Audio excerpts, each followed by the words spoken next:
So last week we stepped on each other. This week neither one of us are starting. I love it. I love it. Let's get the formalities out of the way right off the bat. Hello, everyone, and welcome to the end of time. I'm Michael. I'm Chris.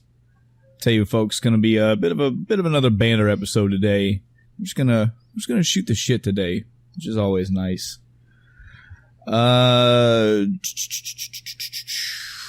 I'm trying to think of any like pre-banter because nothing really. Man, I've had time off. I'm enjoying my time off. Not doing a whole lot. Wife and I did a couple things. We'll go into that when I get my week. But sure. Just not doing nothing and waking up and not doing anything is so nice. Yep. Got a 3-day weekend this weekend too. Yep. I'm on day one of that, enjoying it. So technically for me, it's more like day 11. Yeah. I guess. I don't know. Either way. Nah, man,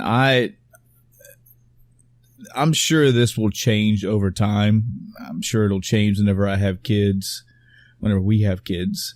But I just don't know. I don't know if it's because my wife and I like to watch our money, or maybe we just don't know enough about planning stuff like that, and we're just kind of.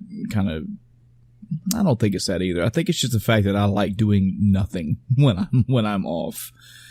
I've went and done a few things. I've went here and there. I haven't really been around the world as far as like traveling and stuff, unless it was for the military. I've been to Ireland on my own, but I don't know, man. I am so ingrained in the gaming. I just never want to leave. It's kind of good. I mean, it kind of saves money, but when I go out, it's always planning and running around and doing crap, and it's like, ugh.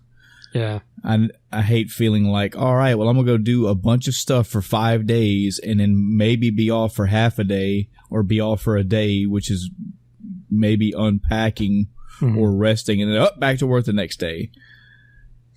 I feel better with doing nothing. Yeah. Nada.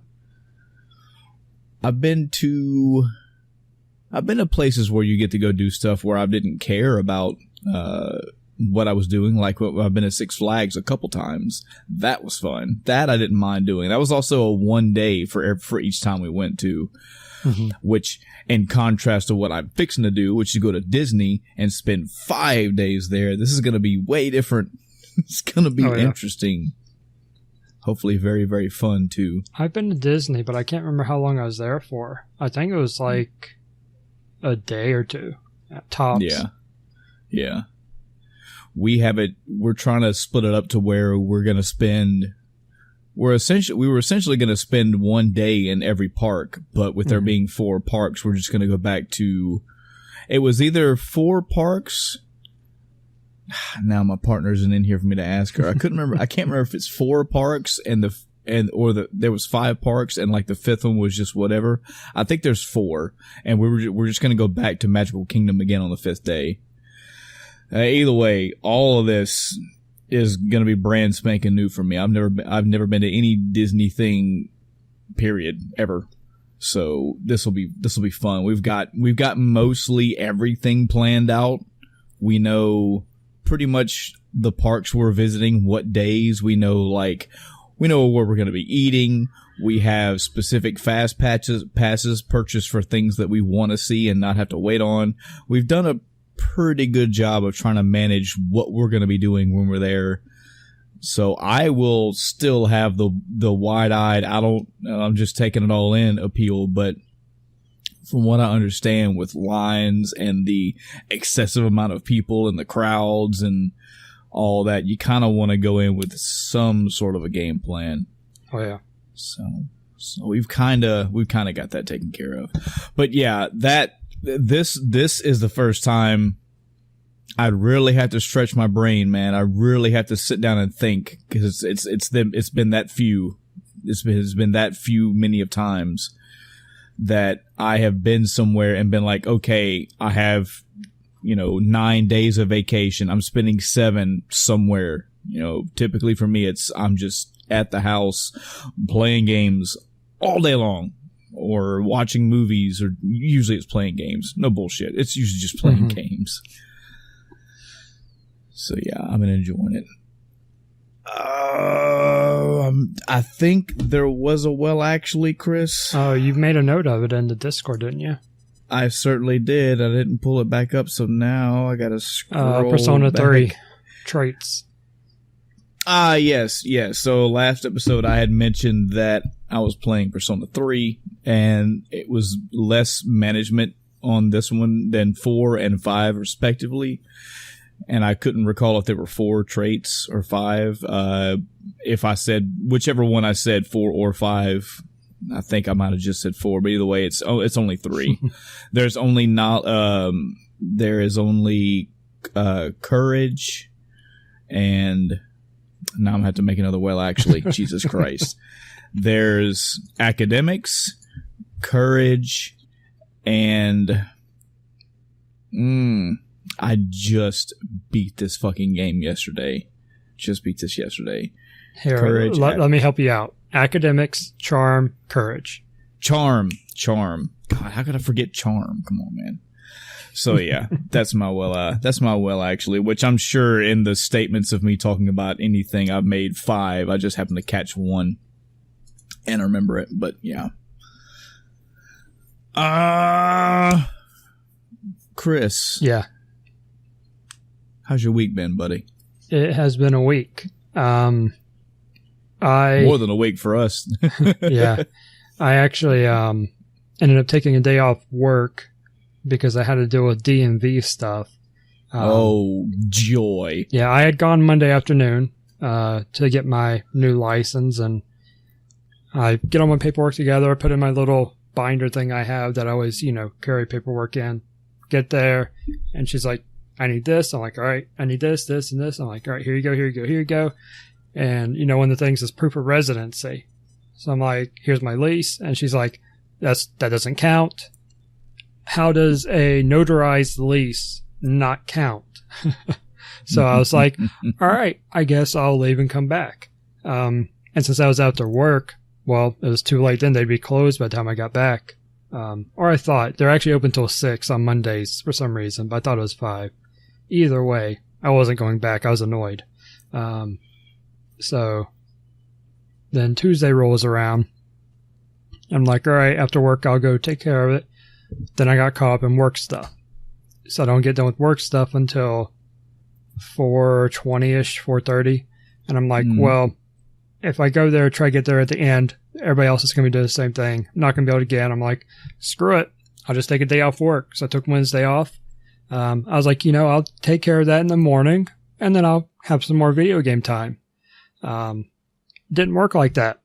I spent literally around 6 hours dealing with everything. Because I had to get my license, get the tag and title and registration for my older vehicle, and then start the process for my newer vehicle.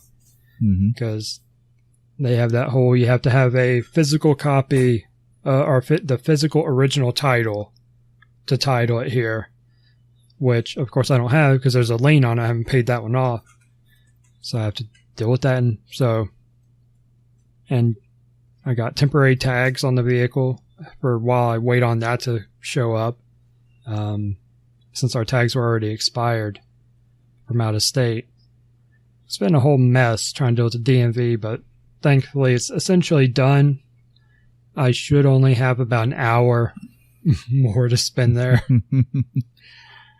Man, and let me tell you something. Please do. I was sitting there. I spent long enough in the military. I'm used to hurry up and wait, So I'm sitting there, just looking at my phone, looking around, not really doing anything, waiting on my number to be called. And there are people that get so upset if they even think someone is jumping in line. There was people would walk in, take a number, and then look at the number in their hand, and then look at the wall and see there were like 40 numbers to go. Wow. And be like, and set it on the counter and walk out. And then people would show up later when that 40 is now 20 and take their number and go, ooh, that one on the counter is better. Yeah, it's like, no, that don't work that way. Yeah. And it was really funny. This lady, I'm pretty sure she went up there and did that. She took the number off the counter, and one of the guys behind the counter actually thought she took it out of the called numbers little thing. Because the guy had thrown in some loose ones, and he actually dumped it out behind the desk after that. But she was like, nah, but I'm pretty sure she took one off the counter and sat down, and she went over and talked to this other lady, and this other lady really made a big stink about a guy walking up because she was like, nah, he came in after us, blah, blah, blah. And I'm like, oh my goodness, this guy's been here all day, like me. Because so down there, you go to the DMV, everything you need's right there, right? Mm-hmm. Up here, the main DMV office doesn't do titles. So you have to wait in line at the one office, take care of stuff, go to the title office, get the title stuff taken care of, come back and get back in line for the registration. Man, so I'm like, aggravated just hearing this. Even if that guy did, go early, which he did, he opened his little ticket, number ticket, and was like, oh, yep, my bad. And he sat down. But that lady, man, she was laying into him, causing a scene. But she was sitting right next to that lady that I had saw take a number off the counter. And that lady wasn't saying a word. She wasn't jumping in. I was like, if only she knew.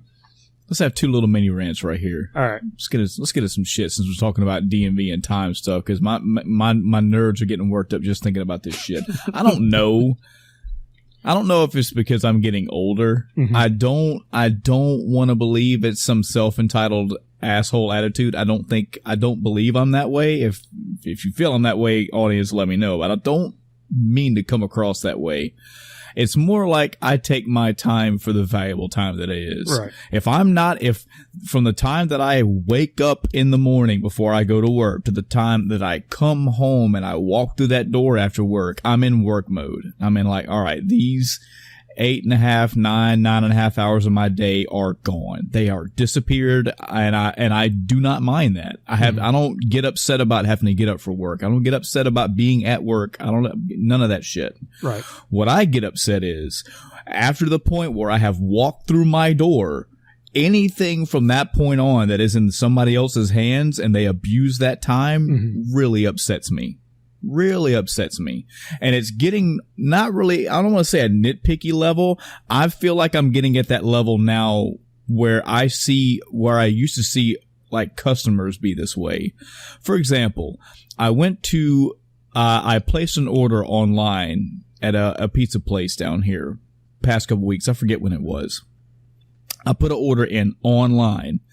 And they have two options to pick from, and it was as soon as possible or pick up in the future. And I specifically put down a time, like, yes, I want this at 3:30 right, or 5:30, whatever time it was. Mm-hmm. So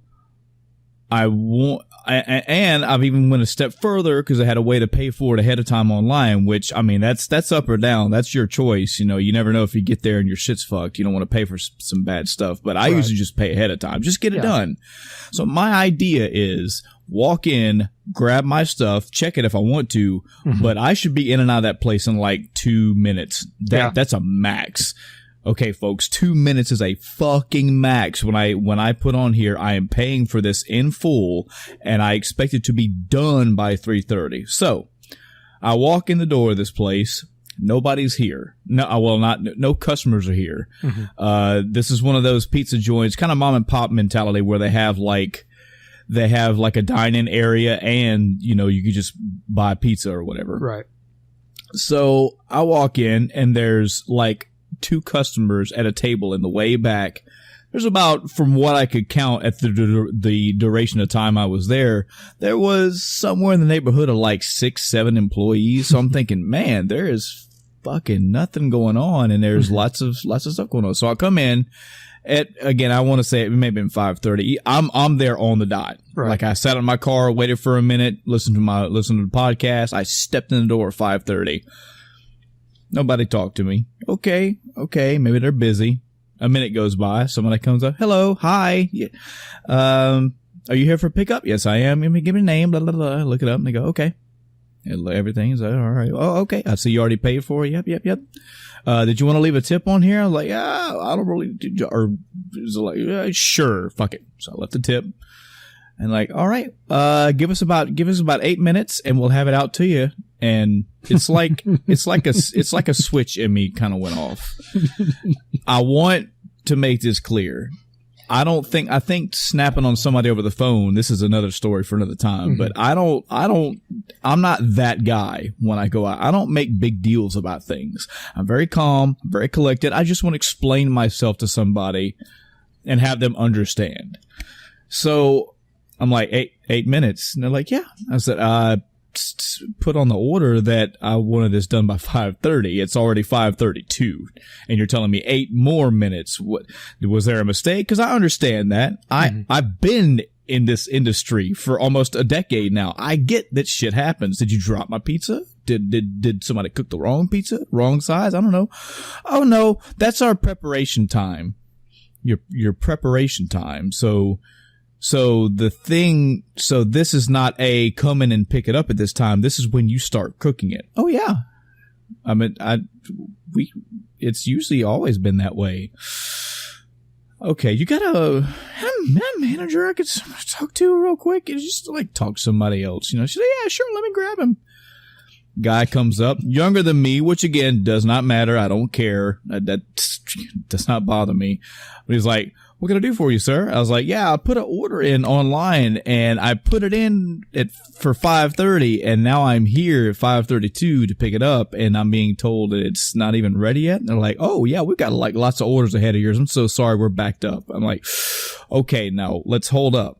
So which of these stories is it? Is it that you guys don't start cooking it until the time that's specified on the website, or that you are busy and backed up? And he's like, oh, it's who told you that? No, sir, you pick it up at that time. I'm just very unfortunate. I'm very sorry. Like we're just busy. I'm like, so you got one employee that either doesn't know the system or lied to me, and now you're telling me that there's a problem. Like my phone number was on the order. Somebody could have called me and told me. Like it's just, I don't know. It becomes a point where so much of an issue now, I don't even care. I don't want to hear any more stories. I don't want to talk anymore. I already know that physically I'm going to be at this place sitting on my ass waiting on the food. Well, I finally got my food. I checked it over. The lady apologized. She said, he's been talking to me this whole time. I'm so sorry. It was my misunderstanding. I'm like, hey man, it's all good. Shit happens, whatever. And I take the food and I was like, all right, everything's here. So thanks. And then I go to walk out and I stopped at the door and I was going to go back and say some more.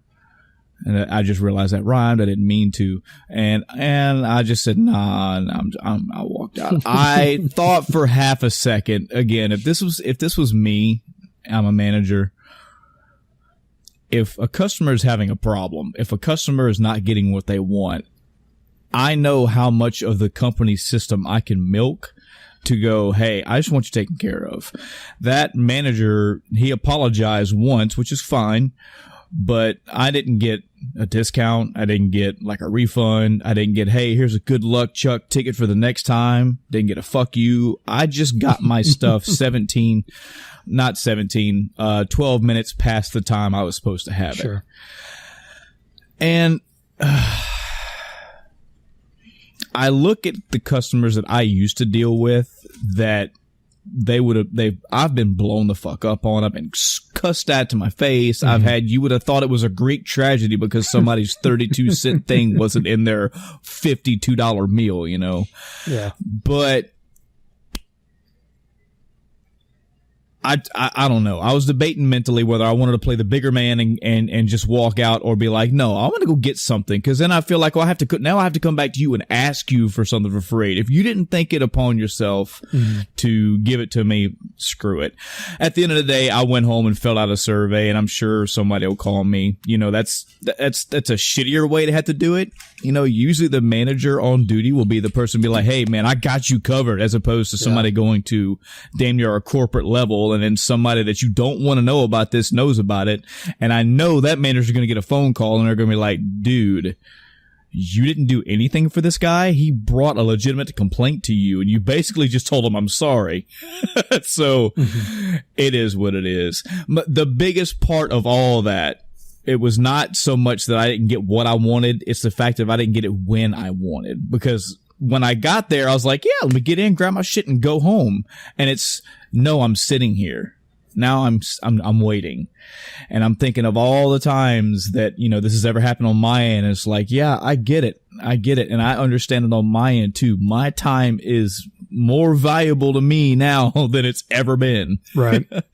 Maybe if I was a high school kid, this wouldn't really matter so much, but I'm like, man, I'm not going to get home until like 6:15, 6:30. That's over half of my time off tonight's already gone. Yeah. I'm the same way. I get, if anything takes my time in the afternoon when I'm done with work, I'm like, well, now the afternoon's essentially shot. Exactly. Because it's going to be, you know, have to worry about eating dinner, and then what else do I have time for? You know? Yeah, you got to eat, you got to bathe, and you have kids to take care of. You may have chores or some shit to do. Like, all your adulting things are going to be there. And if I'm at home in control of all that, okay, if I'm at home and I go do something and the dishwasher breaks, well, I'm aggravated, but shit like that happens. I mean, shit just broke. Fuck it. I guess the rest of my night's gonna be screwed. Money's coming out of my pocket. Life moves on. But if I go somewhere and it's just like a laissez-faire attitude with my time, I'm aggravated.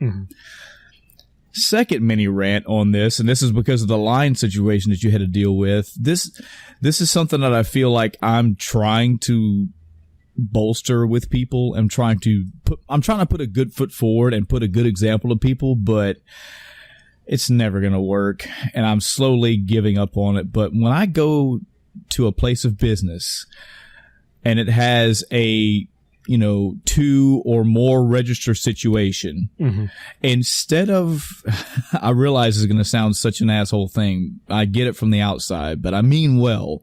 When I go somewhere and there's 2 or more registers and there's not a definitive line situation going on, I try my best. I make it a fucking point to not get into a line.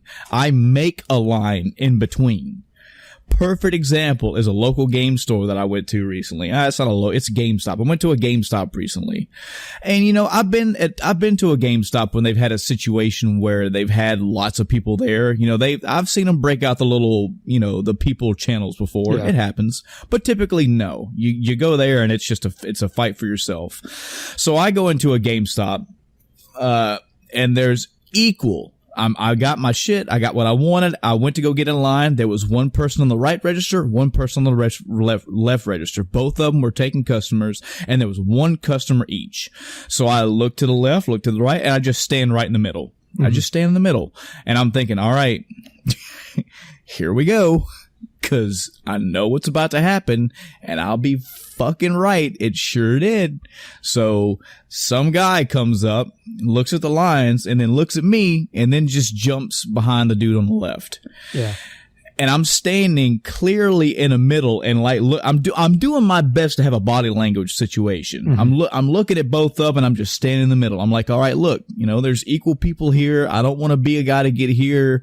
I'm not even looking at what they're doing. Like, I know enough to know that if the guy on the right has, like, you know, a console and 20 games he's trying to turn in, he's going to be there for a minute. Yeah. I didn't look at any of that. I saw 2 people look like they was in the process of buying something. Like, so pretty much equal time. So I stand in the middle. Guy comes up and just steps right up. I'm like,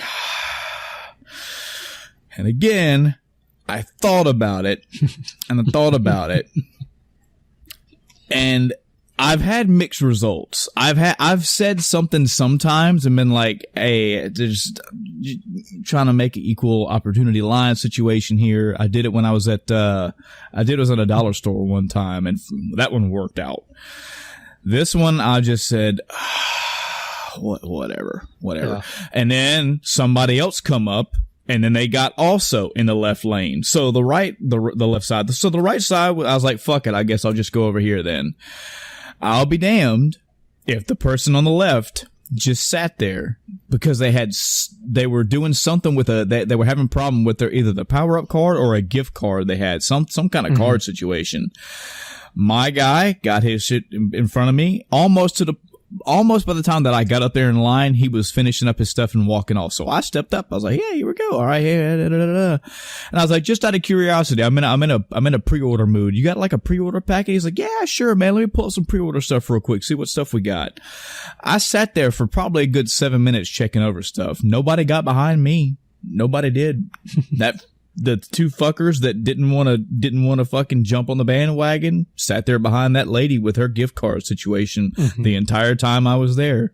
And of course, when I got done, then they jumped in the line. But it's just, right. I mean, the point is, you would think that these things would just be kind of common sense, but it rarely is. And like, you're trying to be that guy that's trying to do like a common sense thing or just trying to be like an equal opportunity person. Society just does not want to work that way. That's also down here. I don't know how Northerners are. I don't know how Canadians are, but meh. So, I mean, like your DMV situation, anytime you go to a DMV, you're fortunate enough to at least have a number situation. You at least have that. Yeah. But when you're just out and about and it's just all for one and one for all, and you're trying to be that person, like, damn, it was almost like, I was like, am I being an asshole now?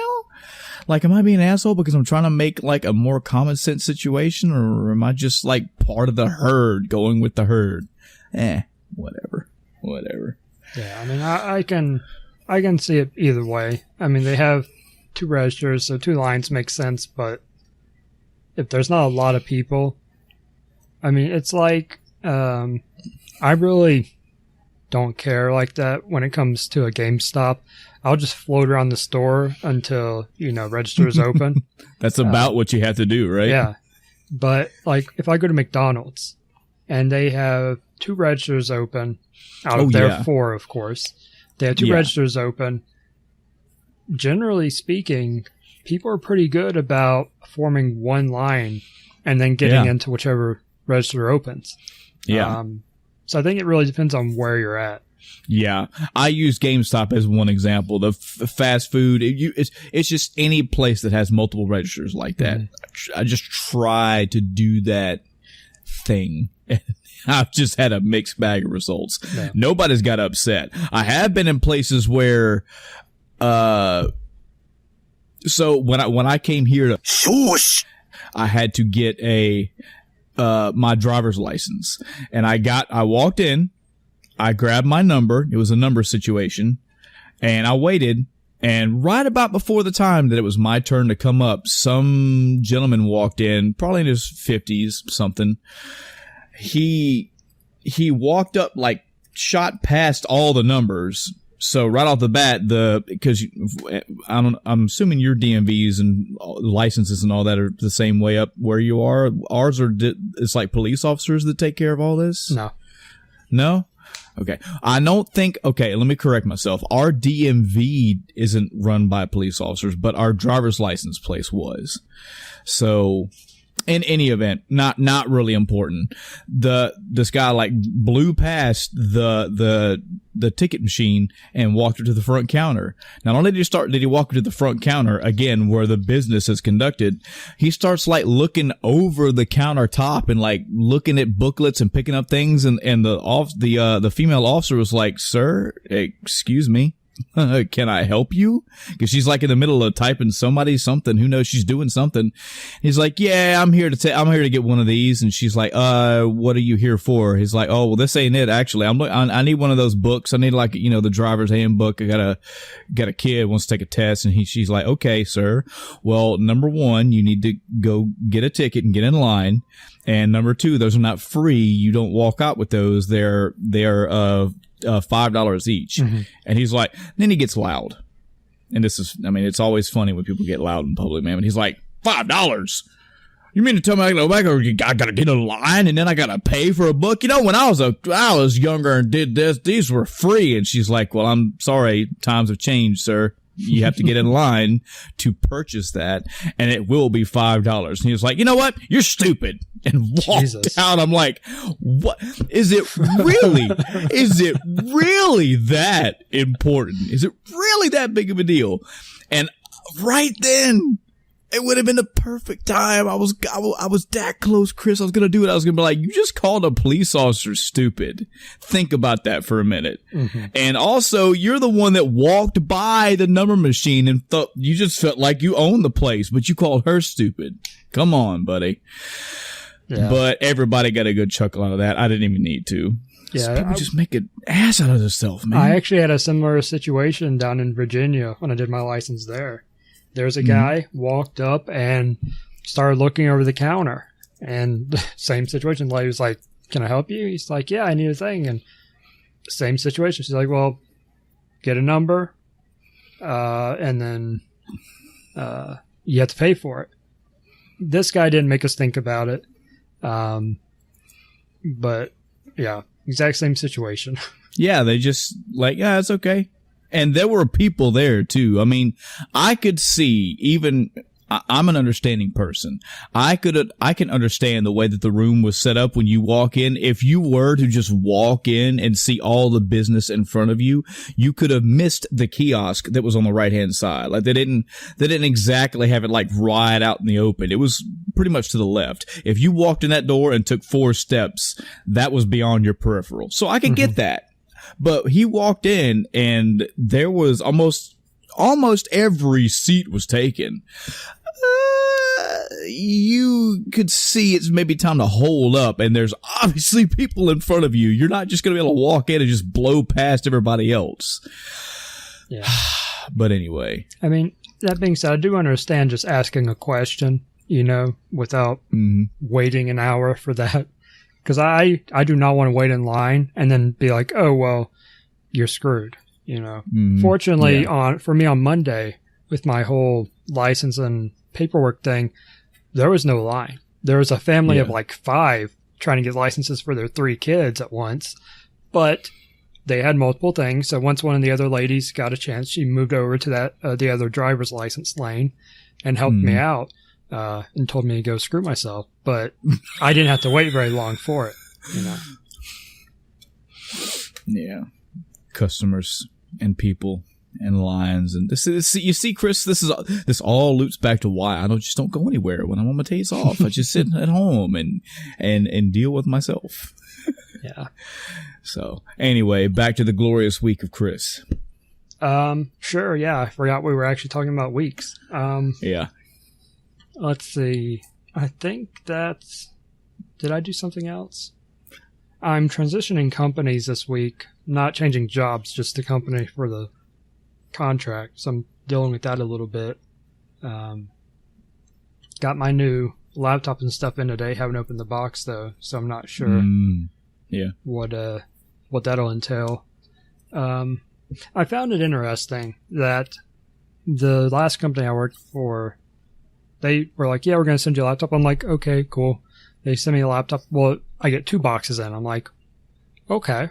So one, open up. Okay, this is the laptop and a docking station, which I don't care about, a keyboard, which I don't need, etc. I'm like, okay, cool. What's the other one? And I turn and look and, it's a monitor. I'm like, I don't have room for this. So the monitor literally sat boxed up in my hallway until I used it for testing computer part replacement I was doing on my dining room table. And then it went back in the box. Never use it for work stuff. It's so weird to actually get a monitor. with it. But I'm guessing since I only got one box from the new company, it's literally only the laptop. Let's see. Is there anything else other than games? I don't think so.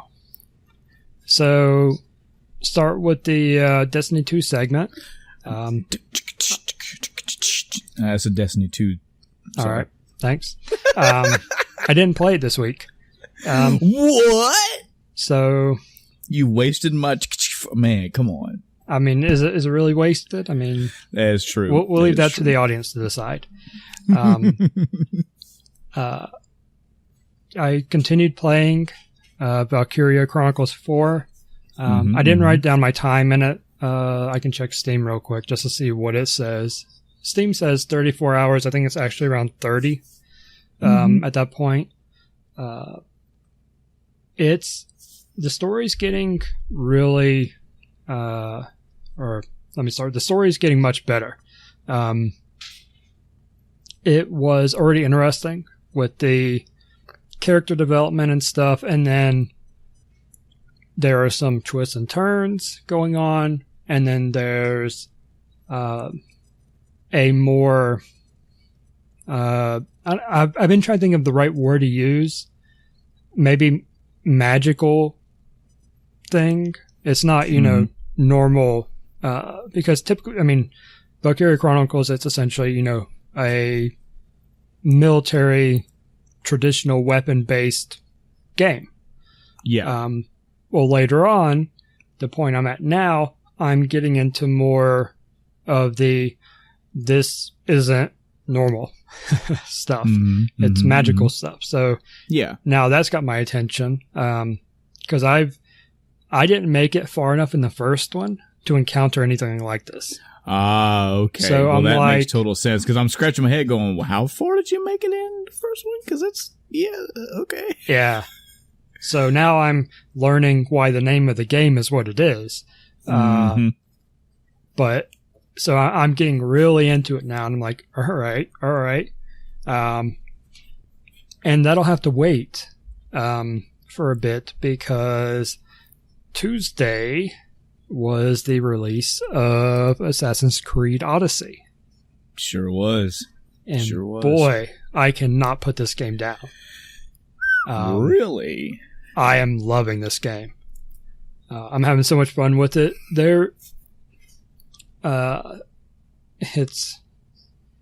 So I was curious after Assassin's Creed Origins, the game last year, what they were going to do.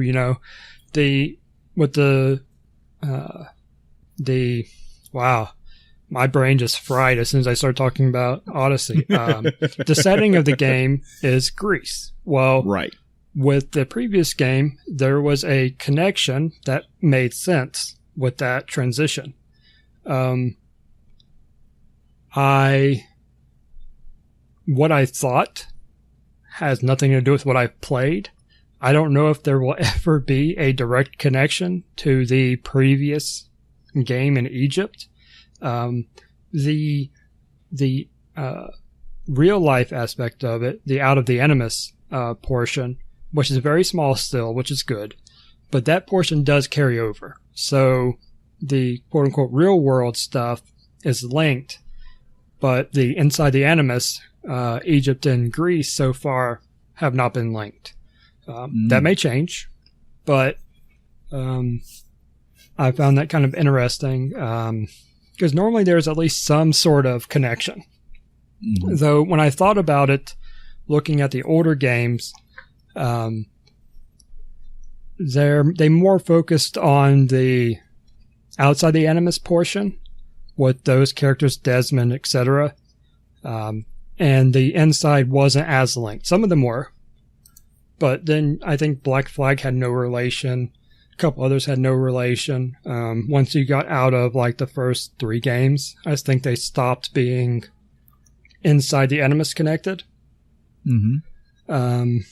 So that's not a bad thing. It's just an observation I made, so far. Yeah. Let's see. So, a couple of negatives. I've had the game freeze on me twice now. And real quick, I've put 30 hours into the game since Tuesday, and this is Saturday. But I put 30 hours in. I've had 2 freezes, and they were both later in the game. I think one was yesterday, and then one was earlier this morning. So, not a big deal based on the amount of time I put into it. And it is, I don't even think we've had a patch since it dropped. So, not terrible. It's not like it's super buggy. I have noticed some issues where the audio for conversations doesn't match up with the visual portion. Like characters' lips will start moving, and then the subtitles will show up at the right time, but then the actual audio clip behind it doesn't start playing at the right time. It's not constant. It's only every once in a while, but it's odd. It's an odd issue. You know, it's not like an Andromeda where people are like, this just doesn't make sense with the mouth and the audio and face and all that. You know, it's not one of those situations. Yeah. It's just the actual clip is delayed, or the video is not proper for it. Like, and I'll get into this more, but basically a dialogue in a particular situation can vary based on decisions you make. So really? I'm thinking that may be part of the problem is it's playing video for a longer conversation or something like that. But the audio is for the current one and subtitles are for the current situation. So that may be causing some sync issue. Let's see, any other negatives? I'm playing on normal. I don't have any difficulty issues.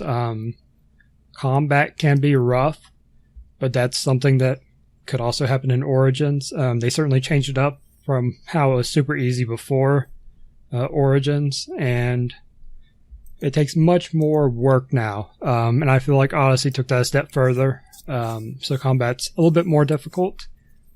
But if you get into the groove of it, it's not so bad. You know, kind of like a Souls game. It's going to be hard at first, but the more you get used to it, the easier it is. But if you screw up, it's going to hurt. Yeah. So I think it's good in that aspect as far as combat goes. I'm trying to think if there's any other negatives. I don't think so. This is sort of, it's not, it's an opinion-based thing, so it's not really something I want to just call straight up negative, but something I wasn't quite, I'm still not quite sure how I feel about it. So when you start up the game, it has an option for normal or guided mode or exploration mode. And it doesn't really give a good description of what that is. So I was like, okay, sure, set to exploration, you know. It's Assassin's Creed. I'm going to be running around. Sure. Literally all it's doing that I can tell is when you have an objective, instead of showing the, diamond where you're supposed to go or the yellow circle for the area, it shows nothing. And you just have to basically guess where you have to go, or it'll give you some clues like it's south of this city or it's east of this landmark. And it'll give you like 2 or 3 different guiding lines, and then you have to find it. I played like that for probably the first 10 hours and got into a situation where I was like, I have no idea where to go next. Because I don't know if I didn't get enough hints or if I was just being dumb, didn't have the map opened up or something. But I was like, okay. And I just kept going. And then later on, I actually went to the settings. I don't know if I was going in for this, but I ended up toggling that off. So exploration mode was off and it's back to guided. And I was like, oh, my diamonds are here. And that's literally all it did. I thought maybe it would hide quests until you got in the area or something like that to start them. I didn't realize it was actually hiding the destinations from me. So I left it on, so I can get the diamonds and circles and stuff, because that map is huge and I ain't got time for that. This map is, I'd be curious to actually see it side by side with Black Flag. I think, and maybe Origins. The Origins was pretty much entirely on land, so that's not a big deal.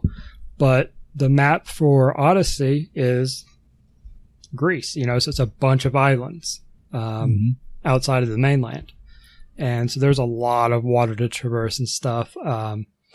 Early on, I felt like there wasn't enough fast travel points, enough sync points to fast travel to. But I think it's kind of balanced out later on. It's just a starting area.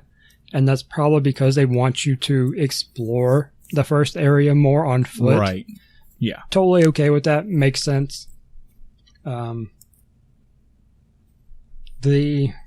trying to think of mechanic things. So from Assassin's Creed Origins, there was the ability point system where you purchased your abilities, and once you did some, it unlocked others.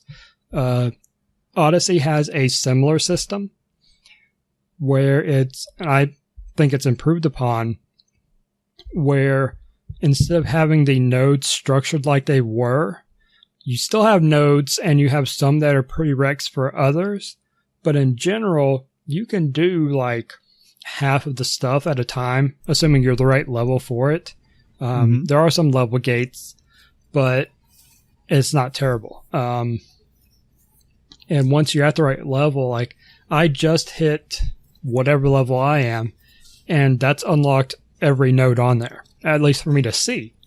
And I can purchase them now at the first tier of it. Instead of having multiple nodes for the same ability, some of the nodes have tiers to them. So it'd be like level 1, 2, and 3 of this ability or of this perk. And that kind of helps with the organization of it. And I like it. They've changed up some stuff. There are some things where you unlock essentially like poison arrow or poison and fire for your weapons. It applies to both. But there's now a adrenaline system, which I think Origins technically had one, but it was only for your quote-unquote super attack, whatever it was called. In this one, it's actually how you use your special abilities. So like to heal, there's no potions. You have your ability thing now. And as long as you have a bar on your ability bar or a segment on your ability bar, you can heal once every like 30 seconds, which is an interesting aspect because instead of having potion management or healing item management, you now have a time limit essentially.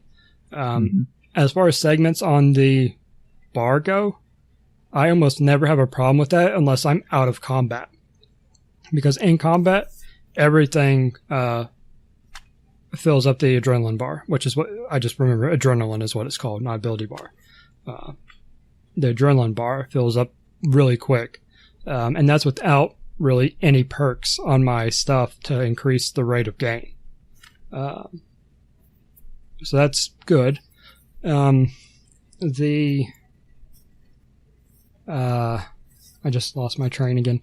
There aren't, as far as I've seen so far, there aren't smoke bombs and stuff like that to use, which, again, not a big deal, but I'm not a fan of everything being tied to the adrenaline bar, because even like the poison and fire, it doesn't technically cost adrenaline to use. It just has a timer behind it, which is an okay middle ground for those. And I think at some point I can actually like craft fire arrows, so I don't have to even worry about that ability. But but I'm not there yet, so I'm not sure exactly how it's going to work out. I think based on the game's telling me I'm like 36-ish% through, might be a little higher now with some story stuff I completed. So I haven't done a lot. I actually have probably a third of the map at least that I haven't been to. I want to say I'm level 30, if that. No, I think I'm not even that high, I don't think. I think I'm like 29 or something like that. I should have written this down. But something you'll like about the game is it scales pretty much everything. So nice. As I level up, I'm like, okay, I'll do my lowest level quests first. So, when I level up, they're not super easy and I'll just knock them out of the way because they're going to be easier anyway. Well, I knock out those, level up. Oh, all the next ones and the ones I haven't done yet, they pretty much all tier up for the quest. Nice. There are some targets you have to kill throughout the story. And some of them have static levels that never go up, which is fine. They're meant to be, milestone type things. But others will scale up. And it makes it interesting because I've done so much side stuff. There's so much stuff to do in this game, and that I find myself like, okay, I'm going to do main story now. Okay, I'm going to do some side stuff because I want this from it or something like that. So it's a lot of getting sidetracked.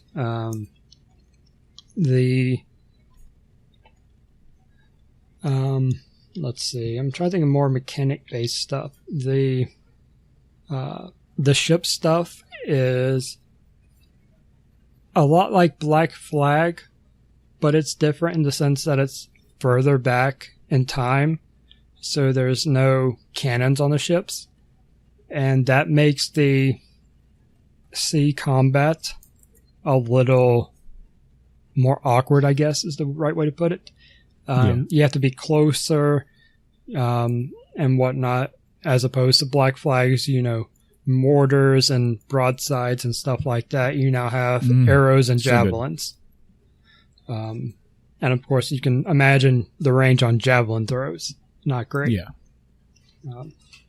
But it's still fairly fun. It just doesn't have that same feel to it, which I don't mind. I've actually spent a lot more time on land than I have on the sea, just because of all the stuff there is to do. And there is so much stuff to do. For the sea stuff, your ship, the sea shanties are back. And something that's really cool is on your ship, you can customize your crew. And it's a cosmetic thing. So I've heard about this, yeah. Yeah, so I have a group of all-female assassins. There's all-male assassins. There's the Medjais from Origins as your crew. I've unlocked a few others I haven't tried. But something that I thought was really cool is, and I don't know how much this applies to, but at least for the ones I've put on, the voices are all different. So even if they're perhaps singing the same song, the same shanty, the all-female crew is all-female voices, and the all-male assassins crew is different than the Medjai, which I believe are all males, or might be a mix. I didn't even pay that much attention. There's a difference. That's nice. There's an audio difference, between them. Mm-hmm. So it's not just how they look; it's also sound. They took the extra time to do that. Nice. So something that one of the biggest appeals to this game is that this is a very good, so far what I've seen, a very good example of how to make choices matter in a game. So first off, when you start out, you have to choose a character, right? And it makes it very clear that you're only playing one of these. So you have Alexios and Cassandra are the main characters. And I started with Cassandra, and this is completely spoiler free, because I don't want to spoil anything about this. But there are so many situations where just starting with the other character, I'm like, okay, well, how would this be different? Because the other character's involved in this, but if it's the other way around, is it like just filling in the blank, or is it actually going to change the story somehow? And that's just from the start, just from picking a character. Wow. But then later on, I mean, from the gate, it's asking you to make decisions. And the very first decision it has you make, you see the repercussions for that in about 30 seconds. And it's obviously, because the character even makes a note, like, oh, I made this decision, so now this is happening, I guess. And then there are, of course, different scales of decisions. Some are just conversation-based. You get a little bit different dialogue. You may upset an NPC or something like that. But there are others where I made a decision first 30 minutes of playing that at 30 hours in, I'm still seeing consequences for. Wow, really? And it is huge. And it's to the point where because I was thinking, okay, well, what I'll do is once I beat the game and I maybe 100% or maybe before 100%, I'll go watch, someone play through a Alexios playthrough. Or at least, the first part of the game, kind of get a feel for what's different. But now I'm seeing so many consequences from my choices that I'm like, well, I feel like I might need to play the game again, as Alexios, but will I even have the same options to make? And if I don't, well then, okay. So now I need a Cassandra playthrough. But there are a lot of major points where I'm like, okay, what would be happening right now if I hadn't made that decision in the first 30 minutes of the game? Because this is massive. It is literally, world changing for the game. And I really makes me go ahead. I do have a rough idea of how it'd work out because I think, because like the point I hit earlier is the end of a act or episode, whatever they call it in the game. So I have a feeling that the, end result of that's going to be the same, but the environment's different. Characters may be there, may not be there, all that stuff. What were you going to say? I wonder what your look on the 100% or a completionist of this game right now looks like to you, because from what I've gathered, this apparently is a very dense game. Oh, yeah. Apparently there is a metric fuck ton of shit of like check marks to boxes to put check marks in. Yeah, it's interesting because I'm curious what counts. There is a bounty board in the game where you can get essentially side quests.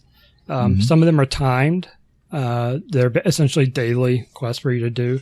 They took a very RPG heavy approach to this, where you have the equipment that drops, which I didn't talk about that yet either.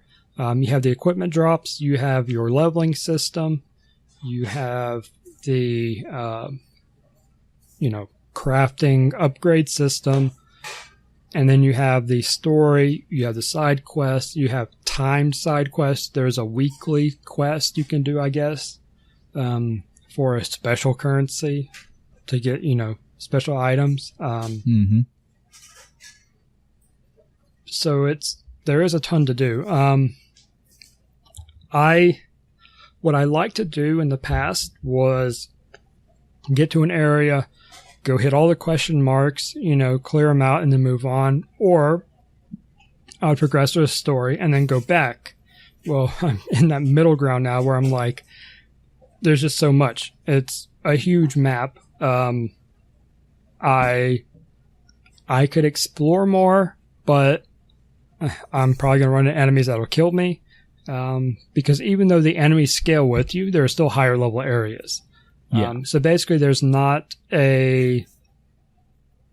not truly a really weak area for you to go back to, because the base guards and stuff, NPCs will scale up to you. They may be like 2 or 3 levels below you, but they'll keep that gap. But then I went into an area because a quest had me go there, and all of a sudden there were level 42 enemies, and I'm sitting there at 28, and I'm like, why did this? And the quest before it was literally a direct conversation thing.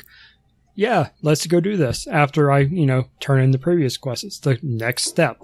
And it proceeds automatically. Where it's like, okay, yeah, follow me. So I follow them. And then the enemies have skulls next to their names instead of numbers. I'm like, okay, the previous quest was 26. And I actually checked my quest log after reloading a couple times and looking. And it's like, oh yeah, 42. Okay, thanks, game.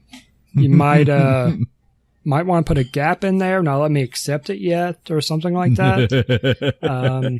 Or make the prereq higher so that I don't get that. Something where I don't just go and get one shot. Because it was ridiculous. Because not only do I get one shot, but I'm not doing any damage to them because of the level difference. Right. There is, real quick, a ability that makes no sense. So, in Assassin's Creed games, you typically have stages of falling upgrades. You can jump from higher distances and roll and stuff, and you're fine. And then you get to a certain point, you're just splat on the ground, regardless of how upgraded you are. Yeah. You accidentally miss the hay bale jumping off a point, you're probably going to die. This game, and it unlocked automatically level 16, I believe, has an ability where you just don't take fall damage. Wow. So I literally can jump off the side of a cliff, do a couple flips in the air, roll when I hit the ground, and I'm fine. Wow. I'm like, this seems a bit extreme. Yeah. I was looking forward to getting the ability so I could jump from higher places and actually roll, because there's no roll early game. And then I noticed myself start automatically rolling when I was jumping off stuff. And I was like, oh yeah, I unlocked that. Okay. And then I jumped off something I shouldn't have. And I just rolled, and I was like, wow. And I went back and read the ability, and it said, no falling damage. I'm like, they are pushing the boundaries of these characters. I'm like, yeah, that's... And it's absurd watching it, too. Just seeing my character fly off a cliff, just spin around, not have a care in the world, and then lightly hit the ground and roll. It's amusing. That is something that I don't think should be there at all. It makes traversing things ridiculously easy, because I no longer need to go around these cliffs. I just climb up one side and jump off the other. It's comical.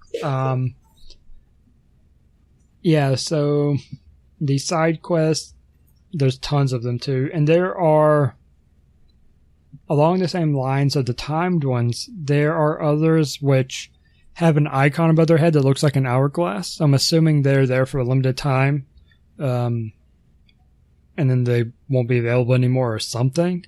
So I usually talk to them and start their quest, because once you start it, there's no timer on it, unlike some of the bounties. So I'm like, okay, I'll start and then just keep walking and come back to it when I'm ready.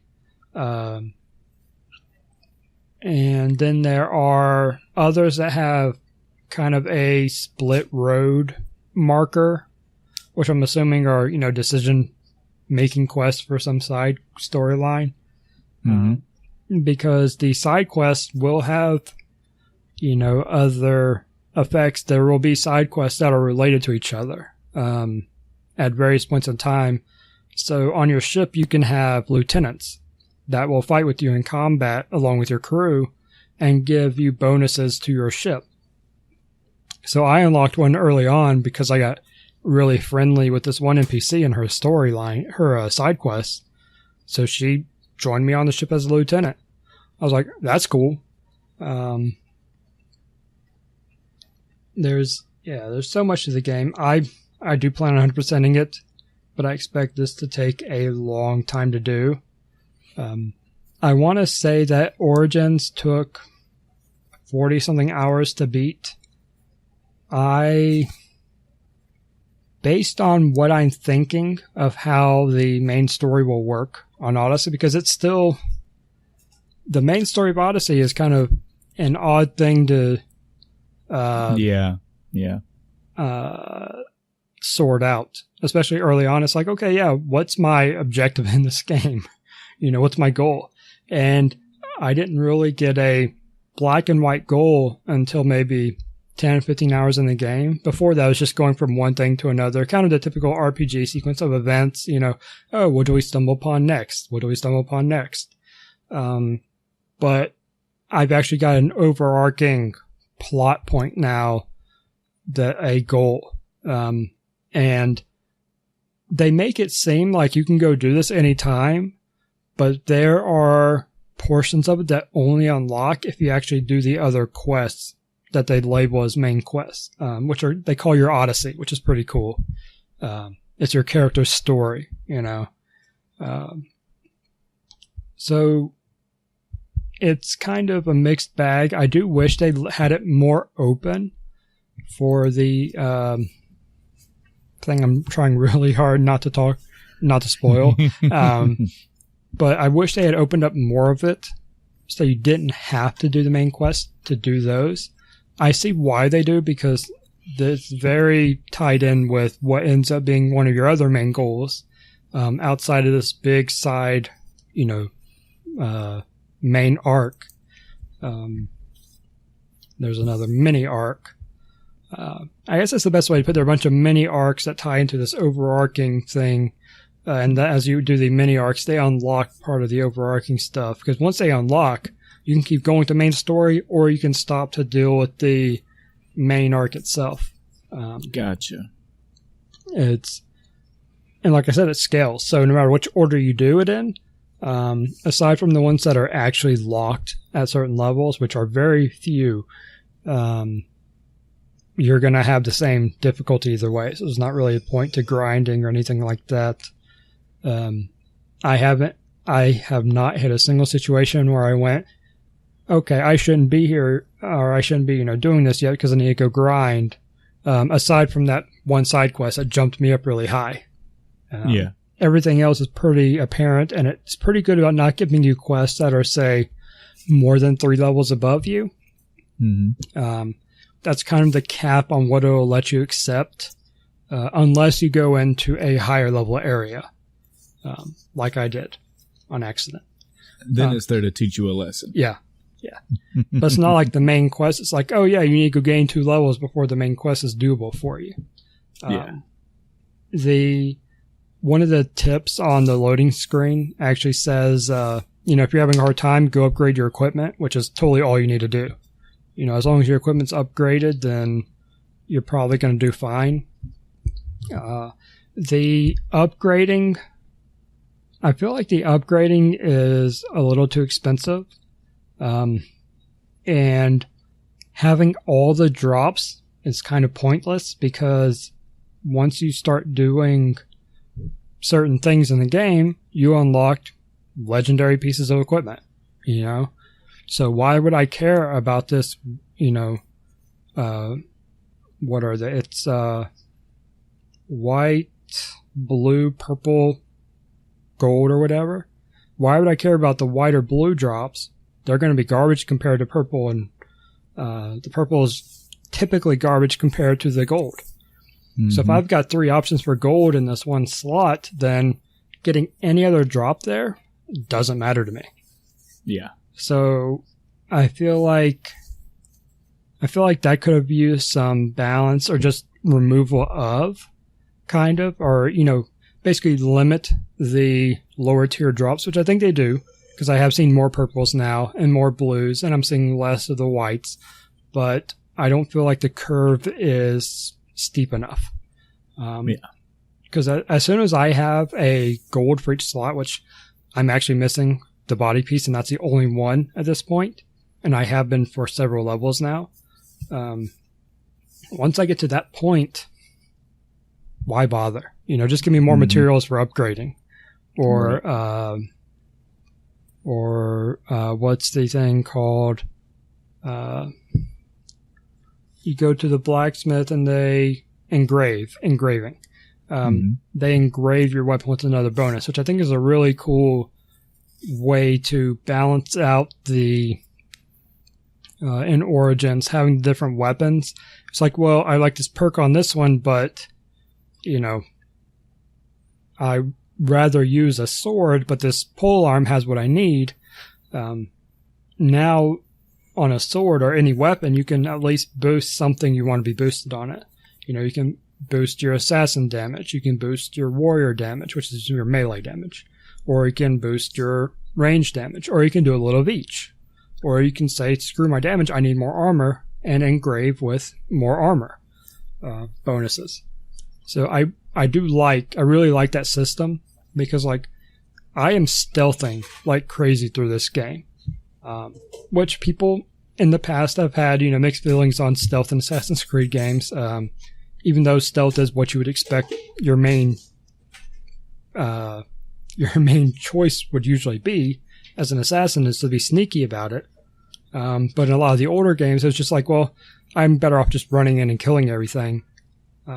Odyssey, that's a lot harder to do, and Origins was as well to a certain extent. But I feel like stealthing feels a lot better in Odyssey. And it's also more difficult to stealth, which seems kind of contradictory, that it being harder to stealth is still, better. So the point of that is, my stats, I put assassin as much as I can because I want to sneak up and murder everybody quietly.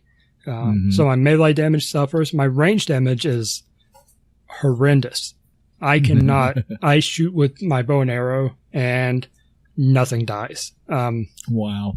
Because I've focused all my stuff into my assassin, and then warrior is kind of pretty high naturally. That's my second option.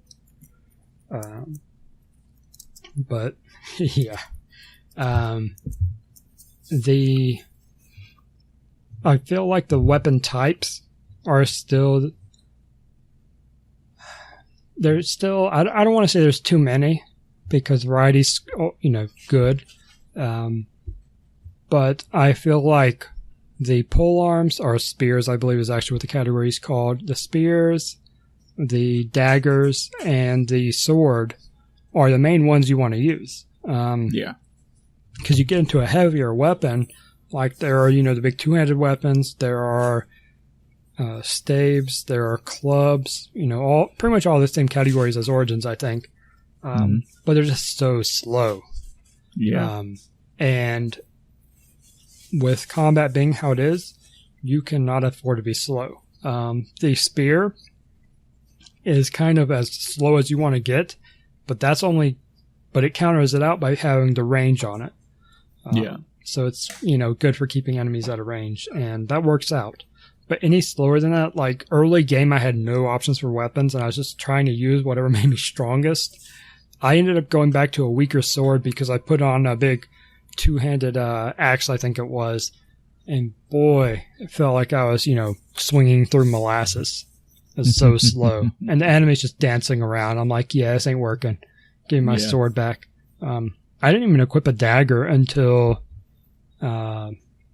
probably 20 hours in, when I unlocked my second weapon slot, so I could switch, back and forth like in Origins. Unlock that second slot, put in a dagger, mainly because I had a good bonus I wanted. Because each weapon you use, of course, has its own damage it does, but whatever bonus is, like plus 4% assassin damage, that stacks for whatever weapon you're using. So it had some really good perks. It was, of course, a gold on a legendary weapon, so I used it, and I actually switched to it later on just to see how it felt, and that felt really good. It's really, really fast. And actually found a combination of attacks that will pretty much lock an enemy down as long as I'm one-on-one. Nice. Which doesn't happen often, but it's good against the bounty hunter guys that are in this game. Because they'll often catch you out in the middle of nowhere, or while you're taking out a fort or something, show up and help them defend the fort, which really sucks. So I always try to pull them away if I can. God, there's so many systems to talk about in this game. Now I talked about bounty hunters. There's a whole bounty system where... So, let me back up a step. So typically in an Assassin's Creed game, you have kind of a faction you're going against. You know, whether it's the town guards, it's just the Templars, something like that. You have a specific enemy you go against. Yeah. And you can go around collecting things in town. Nobody cares, you know. In Odyssey, people care. Wow. If you steal, and it'll actually change the icon from loot to steal. If you're in an area where they don't expect you to steal, like if you're just in the middle of the street and there's something you can pick up, which there is often, I ignore it because it's like steal. And if you steal it in front of the NPCs, a non-guard NPC will actually find a weapon somewhere, pick it up, and then come back and start swinging at you for being a thief. Holy crap. So it's really punishes you for not playing to your character. You know, you can be a thief, but you're going to murder townsfolk in the process, or run away from them or something. Wow. And on top of that, the whole thing, and this, I don't think this qualifies as a spoiler, but there's a theme to the game, being Greece. It's, you know, Sparta versus Athens a lot of times. You can basically get along with either side. But if you start harassing a side and, you know, taking out their troops and they see you do it, you'll actually start getting a bounty placed on your head. And then the bounty hunters will show up and your bar keeps going, until you can actually pay off your bounty yourself, pay gold. I've never done it, but it's an option. Or you can kill the person that put the bounty out on you, and that'll lower your bounty bar some. But the bounty bar will go up to 5 mercenaries coming after you at once. Wow. And they will show up at once. And typically the way it works is the first one will be your level, the second one will be a level above you, and so on. So at one point, my bar filled up to max because I was being a complete scumbag in a area. They deserved it. Let me tell you. Well, I'll tell you after this. There's so many tangents I could go on with this game. I'm trying to determine how effective killing the mercenaries actually is to getting the bounty gone. Because oftentimes you kill the mercenary that's after you and another one shows up. Something that's really cool, and I'm sure there's a limited pool, but so far, I think I might have seen one repeating name. There's typically a name and then the something, you know, the invincible, the defiler, the scumbag, you know. And they have a little story. If you go to their little mercenary screen, it's like, yeah, this guy was a soldier. He didn't like it, you know, or he got in trouble or something, and now he's a mercenary. Or this guy was a, you know, sailor on a ship. Now he's a pirate and has his own ship. So he'll actually hunt you when you're out on your ship. And stuff like this. So they actually have characters instead of just being either a endless set of mercenaries, which I'm pretty sure it's endless, but they at least have some personality to them. Weapon styles, vulnerabilities, resistances, you know, stuff like that. So they're not all the same. You know, you have dagger users, you have spear users, etc. But it's also not limited like Origins was, where there were, I want to say 20, if that many. And then once you killed them, they were done. And they just wandered the map. The mercenaries in Odyssey actually hunt you. It doesn't matter where you are, they will hunt you as long as you have a bounty on your head. what was the tangent I was going to go on? It was something about they deserved it. Oh, yeah. Let me tell you about this time that Leonard, the Unsufferable, come after me. No, the whole Sparta versus Athens thing, I flip-flopped so much on, at first I'm like, all right, screw Sparta. And I'm like, yeah, I like Athens. I'll go with them. Screw Sparta. And I'm like, screw Athens. Screw Sparta. Screw them both. So now at the point I am in the game, I'm like, I don't care which side it is. I'm fucking them all up. Oh, wow. They've all earned my wrath at this point. So I'm taking no prisoners now. But I was playing through, and it's an interesting thing to do in a game where you're like, all right, I am a good person, right? I'm not going to play a scumbag. I'm going to be a quote-unquote realistic person, that is going to make decisions based on what's going on and what I think would be best, as a quote-unquote good person. So I'm making decisions and someone gets in my face. I'm like, no, screw you, buddy, and then that has repercussions because of the choice system. And I'm like, okay, I probably shouldn't have made that decision. My bad. Yeah. But then the, something will happen in the story with the side quest. And I'm like, no, that guy deserves it. I'm going to go, yeah, he's getting the dagger. And it's kind of put me in awkward situations for some of the side quests because it's like, yeah, actually, I've had one side quest I did not do. And I declined it because they wanted me to go murder someone for essentially no reason. It was like this dude wasn't getting enough attention from this guy who already had a boyfriend. So he's like, yeah, go kill his lover. I'm like, why? What'd he do to you? Just because he doesn't like you or he likes him more or something? That's not death worthy, buddy. Yeah. So I actually declined that one. That's the only one I've declined in the game.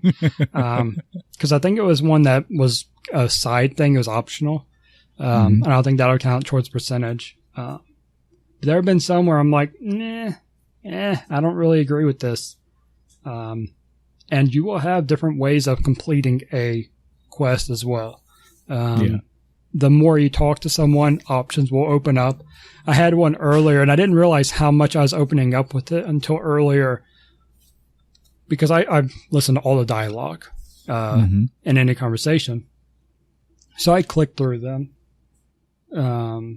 and the guy was like, on the last option I clicked before actually progressing with the mission, he's like, yeah, don't just go in and kill everything because that'll, make them mad.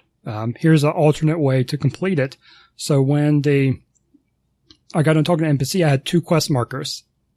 One for this way that would everybody be happy, and one where I'd piss everybody off. So I'm like, okay, yeah, I'll go do the one that makes everybody happy. Why be a scumbag if I don't need to be? Which later on I wish I'd murdered everybody, but that was, I didn't know that at the time. So I feel like my decision was still true. It's just kind of a hindsight thing. But yeah, it's I'm enjoying this game a lot. It's there's so much to do. The story is engaging. Like I said, I'm at the point where I'm like, screw everybody, and that's because of the main story, what's happening. I'm like, okay, everybody's in the wrong now, except for me, so screw them all. Because I can't rely on anybody at this point. So I'm just going to kill everybody, and I'll be the one standing at the end. I like this lone wolf attitude. I tried being nice. When you essentially go against 2 opposing countries, and you're like, fuck it. Yeah. It's my character. I picked a side. All of y'all are fucked up. Yeah. I picked a side. I played my character. That side screwed up. I switched sides. That side screwed up. So I'm like, okay, no more sides. Pay me when you want to pay me. I'll do some of the jobs if I want to. If not, too bad for you. Find someone else. And in the meantime, I'm going to take your money to your face and I'm going to go murder everybody in your fort. Thanks. Yeah, it's so much fun. And this is, at this rate, this is probably going to jump to surpass Black Flag for me. Now that's saying a lot. Yeah, because even though the ship stuff I loved about Black Flag is one of the main reasons, I consider it the best game in the Assassin's Creed series, but this one has the ship stuff to a lesser degree, but the story, world, mechanics, everything is just so good overall. I'm having so much fun with it.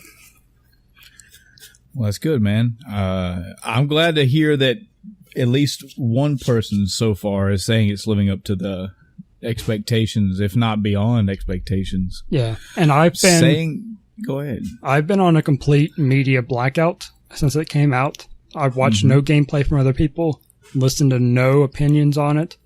I am playing the game, and that's it until I'm done. Then I'll go back and see what other people say. Yeah. Since I have little to no want to play this game, I have been watching some gameplay. I've watched a couple reviews here and there. Mainly around Giant Bomb. I watched their lives play that one time, and they just recently dropped their review. Got to hear Alex Navarro's take on it, some more of his take on it. And yeah, I don't know, man. It's nothing about this game has drawn me in yet. I still see I see about the same thing that I saw with Origins, and it's not really starting from the top. The aesthetics of this game do not appeal to me. I don't know why. Sure. I wish I could tell you. I can give you some vagaries. I made a statement before on another episode where I'm getting really tired of like just the guy or the girl, just the human protagonist, which when you look at Kratos, that throws that to the wind. However, God of War was a fucking phenomenal game, and I really wanted to see how they played him up being a god. Sure. You telling me this character can fall off a cliff and, and roll and not take damage. That's not a god to me. That's a video game being a video game. Another thing is comparing these two, comparing Black Flag with this title, the ye old English talk, the pirate speak, the shanties, just that setting of pirates, renegade, we're out for ourselves, pirates against the colonials or the British or whatever. Yeah.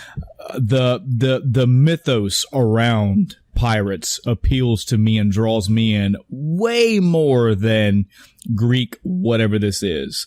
The typical Greek knowledge that I have, or when you tell me Greek, I do think of stuff like 300. I think of the phantasmic stuff. I don't think of what I would think of when you tell me Greek is I go Greek mythology. Now that is interesting to me. That's appealing to me. That fantasy draws me in. Yeah. There may be some of that in this game. There may not be, but that's not even where I'm already past it because the game doesn't focus around that. This is this is Assassin's Creed for what Assassin's Creed is. It's talking, it's dialogue, it's stealthing, it's killing people. It's real life as close to maybe historically representative as it can get. And that it just doesn't appeal to me. There is still some of that mythical and fantastic thing to it. I haven't encountered it, but there may be some mythical creatures in the game. Yeah. Haven't seen it yet. But Jason and the Argonauts, this is not, though. That's what I mean. This is the same type of storytelling that goes on with all the Assassin's Creed is what this one is about.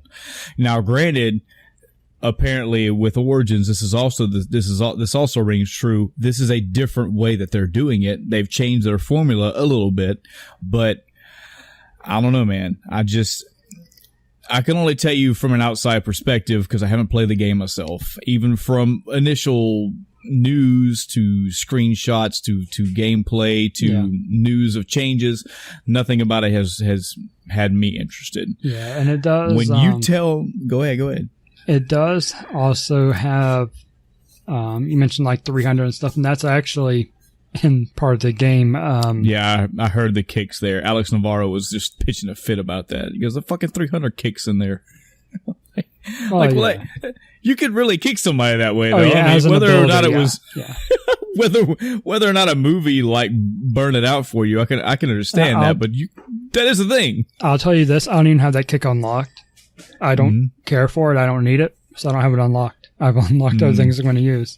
I was talking about the actual 300 battle. Oh, okay. That's ingrained in the story. You actually see some stuff related to that. Again, not going to spoil anything, but there are historical plus, the stretch, the mythos, side of it too.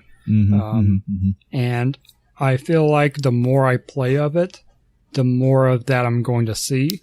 And because thinking just Assassin's Creed in general, with the whole, Apple of Eden and the weapons of Eden and stuff, there is a mystical aspect of it. And they talk about from essentially the start that, this person was back then, considered a demigod. So as I'm playing through the game, it's like, okay, how much of this is that stretching of what actually happened? And how much of it is it because of the Assassin's Creed, lore with the apples and whatnot? And I'm really curious to see, as I play through it more, how far they're going to go. If you take all of these historical moments that they get movies, they get some type of media built around, or they get built into some kind of media. I don't want this to happen, but I mean, if it does, well, I'd sure just see how they do it. But Japanese history is probably the history that appeals to me the most. Greek and Roman and even old American history, like, no, it just doesn't appeal to me. And when I see this, I see it is a monument for what it is. I'll give you that. It gives you a lot of that. We are trying to be as close to Greek everything as we can get. That's great. I will never fault any of the creeds for what they try to aesthetically pull off, but just not appealing to me. So you recommended it. You say it's a good game. I'm glad you're enjoying it. I'm glad you're having a good time. But even with this, I just don't see anything that makes me want to drop $65 on this game right now. Yeah, I do think that they need to step up the graphics in a certain way. It's not that they're bad. They're not bad graphics, and in the cutscenes, things look good most of the time. But it feels like it's just falling a little bit short. And that's probably because of, Spider-Man and God of War being just so beautiful that even though this game looks good, it looks great, it's not at that level, which if you look at the size of the world, it makes total sense. God of War was decently sized, but it still was fairly limited, This game is much bigger, so some compromise has to be made. Right. But I do think they need to, maybe in the next game, see if they can step it up a notch. I don't think there's anything else I could really talk about without getting the spoilers for it. Well, I mean, still, man, I'm glad you trying it out. What I'd like to know, if you could put your mind in this situation, you say you're about 30 something hours into the game so far. Was that right?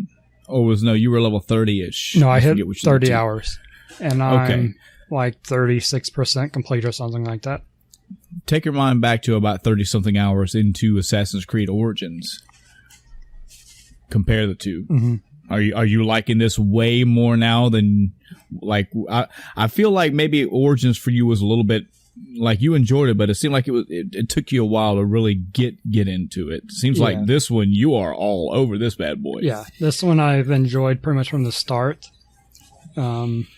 Origins, I was enjoying, but it never I mean, throughout the entire game, never got to the point where I am with Odyssey now. And have been pretty much from the start of Odyssey. I mean, it really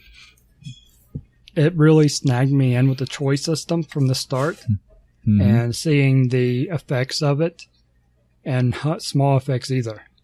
And seeing that play out, and then everything else piling up on top of that has made it, what it is.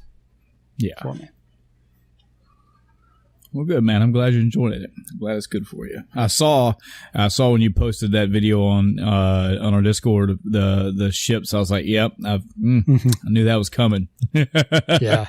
As soon as the shanty started playing, it was just that there was a moment there where I was like, yeah, it's back. I know what you mean. I'm telling you that was my hook in moment for Black Flag 4. I don't want to rehash the whole Black Flag Assassin's Creed 4 conversation, but I want to say that was probably the first of like, okay, this game is fucking awesome, where I was already doing pirate things and was already into the story of Assassin's Creed 4 and already knew Kenway and some of the other pirates, but the moment that, like, I forget how many hours into it, I pulled my boat away from a pier, and somebody, I don't know if it was Kenway, but somebody was like, sing us a song, boys, and my crew started singing a shanty. I was like, wow. Yeah. And then you could press a button to go, you know what, sing me another one. And sometimes he'll be an asshole about it. Sometimes he'll be like, hey man, I want to hear something else. Sometimes he'll be like, shut it up, give me another one. But I love that. That is the hook for that game right there. If the idea of you being on the open sea, that the open sea looks fucking gorgeous for that console or that year of PC, that generation of PCs, and you are on a boat that you are captaining, and you can see your crew on your boat running around doing actual jobs, and they're like, hey captain, let me sing this one for you, and they just sing a fucking pirate shanty. That was my hook. That was where I realized this kind of thing is awesome. And then it just escalates, because then you get into battles on the open seas, and those are actually done very well. They are engaging and fun and interesting. Yeah. I still have high hopes for what is that game that's coming, Chris? Is it Skull and Crossbones? Yes. That game kind of went silent, but it's also because I don't really follow news that much, but kind of can't wait for that game to come out, because that's exactly what that whole game is about. Yeah. One thing I wish Odyssey did, and I believe Black Flag did this as well, but when you go into the travel speed, I think it calls it, where you drop the sails and you just go full speed and it kind of zooms out. The shanty gets quieter because you're not as close. So I'm like, I want to go full speed, but I also want to hear them. Yeah. So I'm like, do I go slower? Yeah. I just turn my volume up. Such good stuff, man. Anything else for your week? Nope. It's been a lot of Assassin's Creed. Gotcha. This is officially the Assassin's Creed Odyssey episode, Banter Cast. All right. So my week, let's get the non-gaming shit out of the way. I've watched a few movies here and there. None of them are really kind of noteworthy. I watched one called The Eighth Grader, which just reinstilled in me that I don't want to have kids. That I do, but I'm going to be a nervous fucking wreck, especially if she's a girl. I watched You Were Never Really There. It's kind of a Hitman stylish movie featuring the upcoming Joker, one Joaquin Phoenix. It's pretty good. It was all right. It was a very gorgeously shot movie. It's just one of those you might want to go back and watch again type things. One of those you kind of the ending is kind of like what, and yeah, it was pretty good. I watched a TV show, believe it or not. I on the recommendation from the CinemaSins, the Sincast boys, I watched a TV show. I don't think it's a Netflix show. It might be a USA Network show. I honestly forget who the network is, but in any event, it's called The Sinner. There are 2 seasons out that I'm aware of. It is a murder mystery type series. Very short, okay. By the way. Each episode's about an hour long, and there's only 8 per season from what I can tell. Watched the entire first season. And it was pretty good. It's not Black Mirror level for me where like I'm going to watch it again and I'm going to recommend it to everybody. It's definitely a good murder mystery style show. Without spoiling anything, the premise, which is laid out fairly quickly in the first episode, it's just it's following a family, a couple in their 20s, a mother and a father, and they've got like I don't know, like a 2-3 year old son. And they're living their everyday life. They're just going about doing their thing. You can obviously tell that this is a good family. The couple are in love with each other. They're on the beach, just chilling with their kid on the beach, having a good time. And something happens, and the lady just out of literally nowhere just fucking stabs someone to death. And the husband is like, what the fuck, baby? What are you doing? And of course, everybody was like, well, get off him. And then you have to watch the rest to get the rest. I mean, I would recommend it if murder mysteries are your thing. It does a good job of leading you through it and having you question everything. And, I have my complaints about it, but they're very prudish in nature, so I won't go into detail. But as far as like a murder mystery style show, it was a nice watch. I probably won't go back and watch them again. It's the thing about some murder mysteries like that. I mean, it's good. Sometimes it's good because you can go back and pick up other details and find things that you missed. But this is more like I wonder what's going on for 7 episodes, and then the ending comes around and you get told what happened. Yeah. So, and I'm a couple episodes into the second season, and I mean, it's pretty good. It's pretty good. If you like murder mysteries, check it out. If you like those kind of TV shows, go for it. And again, the fact that it's only 8 episodes as opposed to like a 26 episode kind of deal, it's pretty good. Games. Well, actually, I'm not even think of anything outside of gaming that was worth interest. My wife and I did finally get to go to a go-kart track down here. Very different experience from the time that I went to. I've been to NOLA Motorsports Park in New Orleans.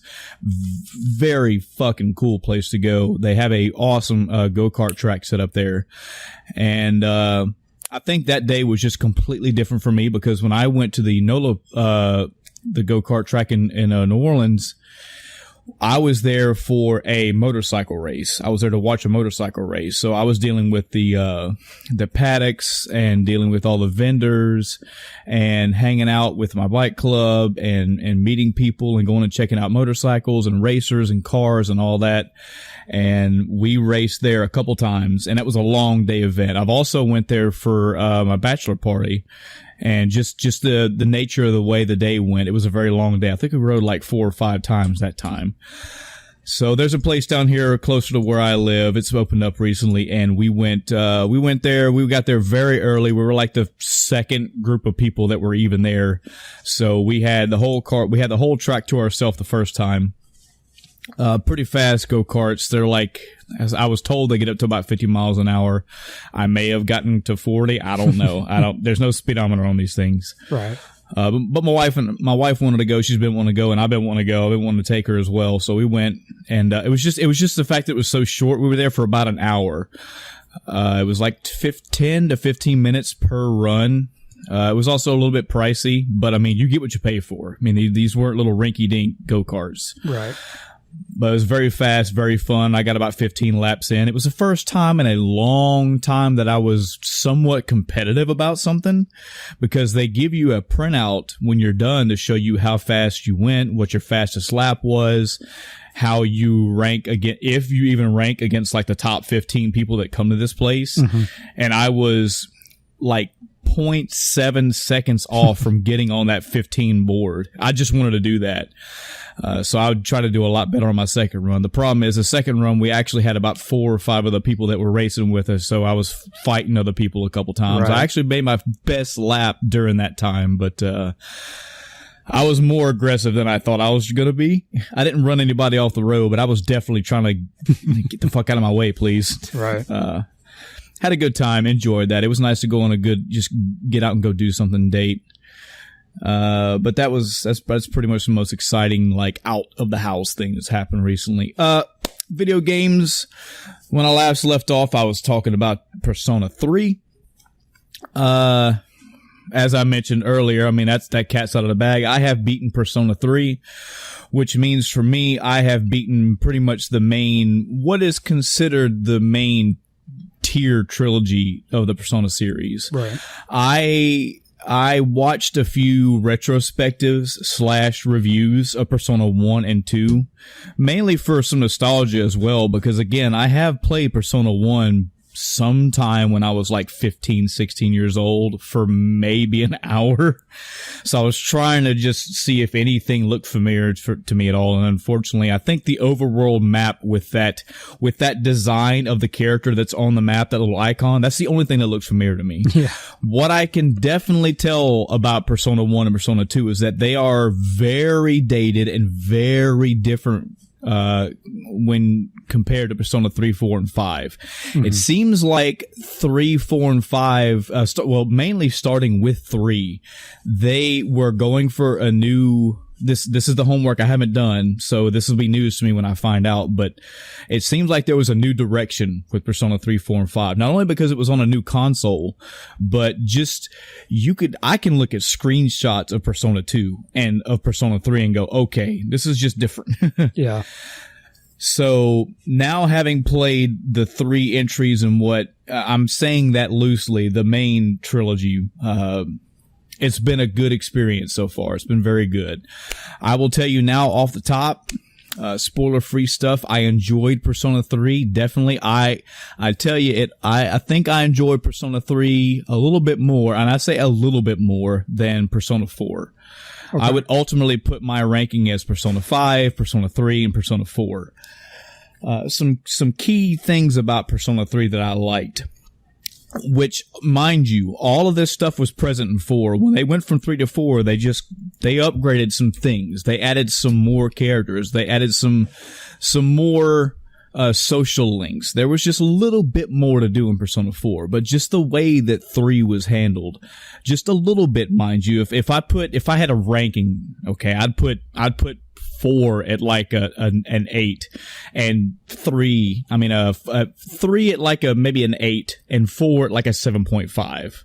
I just a little bit more. I liked it a little bit more, especially the ending scenario of Persona 4. The final boss, everything leading up to the boss, the way it was handled. It kind of fumbled the ball with the ending, but okay. I still like the whole ending sequence to this game. I'll tell you, Chris, and the audience as well, if you or anybody else ever gets into this game, big complaint about Persona 4 was that there is kind of a sequence of conversations that you have to go through toward the end, and they'll even tell you these are very important, but you kind of have to answer these conversations a particular way. Otherwise, you're going to get a somewhat mediocre to garbage ending. Persona 3, they don't do that. It's hey, you're about to make a big decision, and you get a left or a right, and unless you just don't have any common sense, you're gonna know which one to take. You can play your character a particular way, and you can choose to take the left. But common sense in the game's narrative, it's going to drive you toward the right. Yeah. So you don't have to worry about the bad ending thing. I got the ending. I would also recommend that if you're going to play Persona 3, try to find and play the Persona 3 FES version. It's basically Persona 3 as it comes, but the FES is like an expansion. It comes with a side quest that basically tells the story after the game. So if you were kind of fumbling with the ending of original Persona 3, you can get more of it explained. I think a lot of Persona 3's ending was interpretation. You can kind of pretty much pull what they were going for, but it's not I killed the bad guy, flowers everywhere. It was a little bit deeper than that.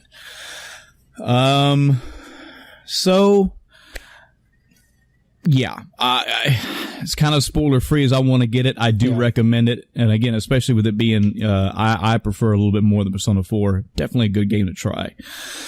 And don't worry, I'm not going to spoil anything.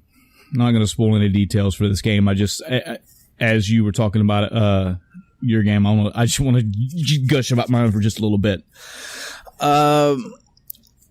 Just some details that this game did that I enjoy. And I don't know if I just missed them in P4 or if they just were done better in P3, but I liked, for example, the ensemble of characters, the main characters in Persona 3.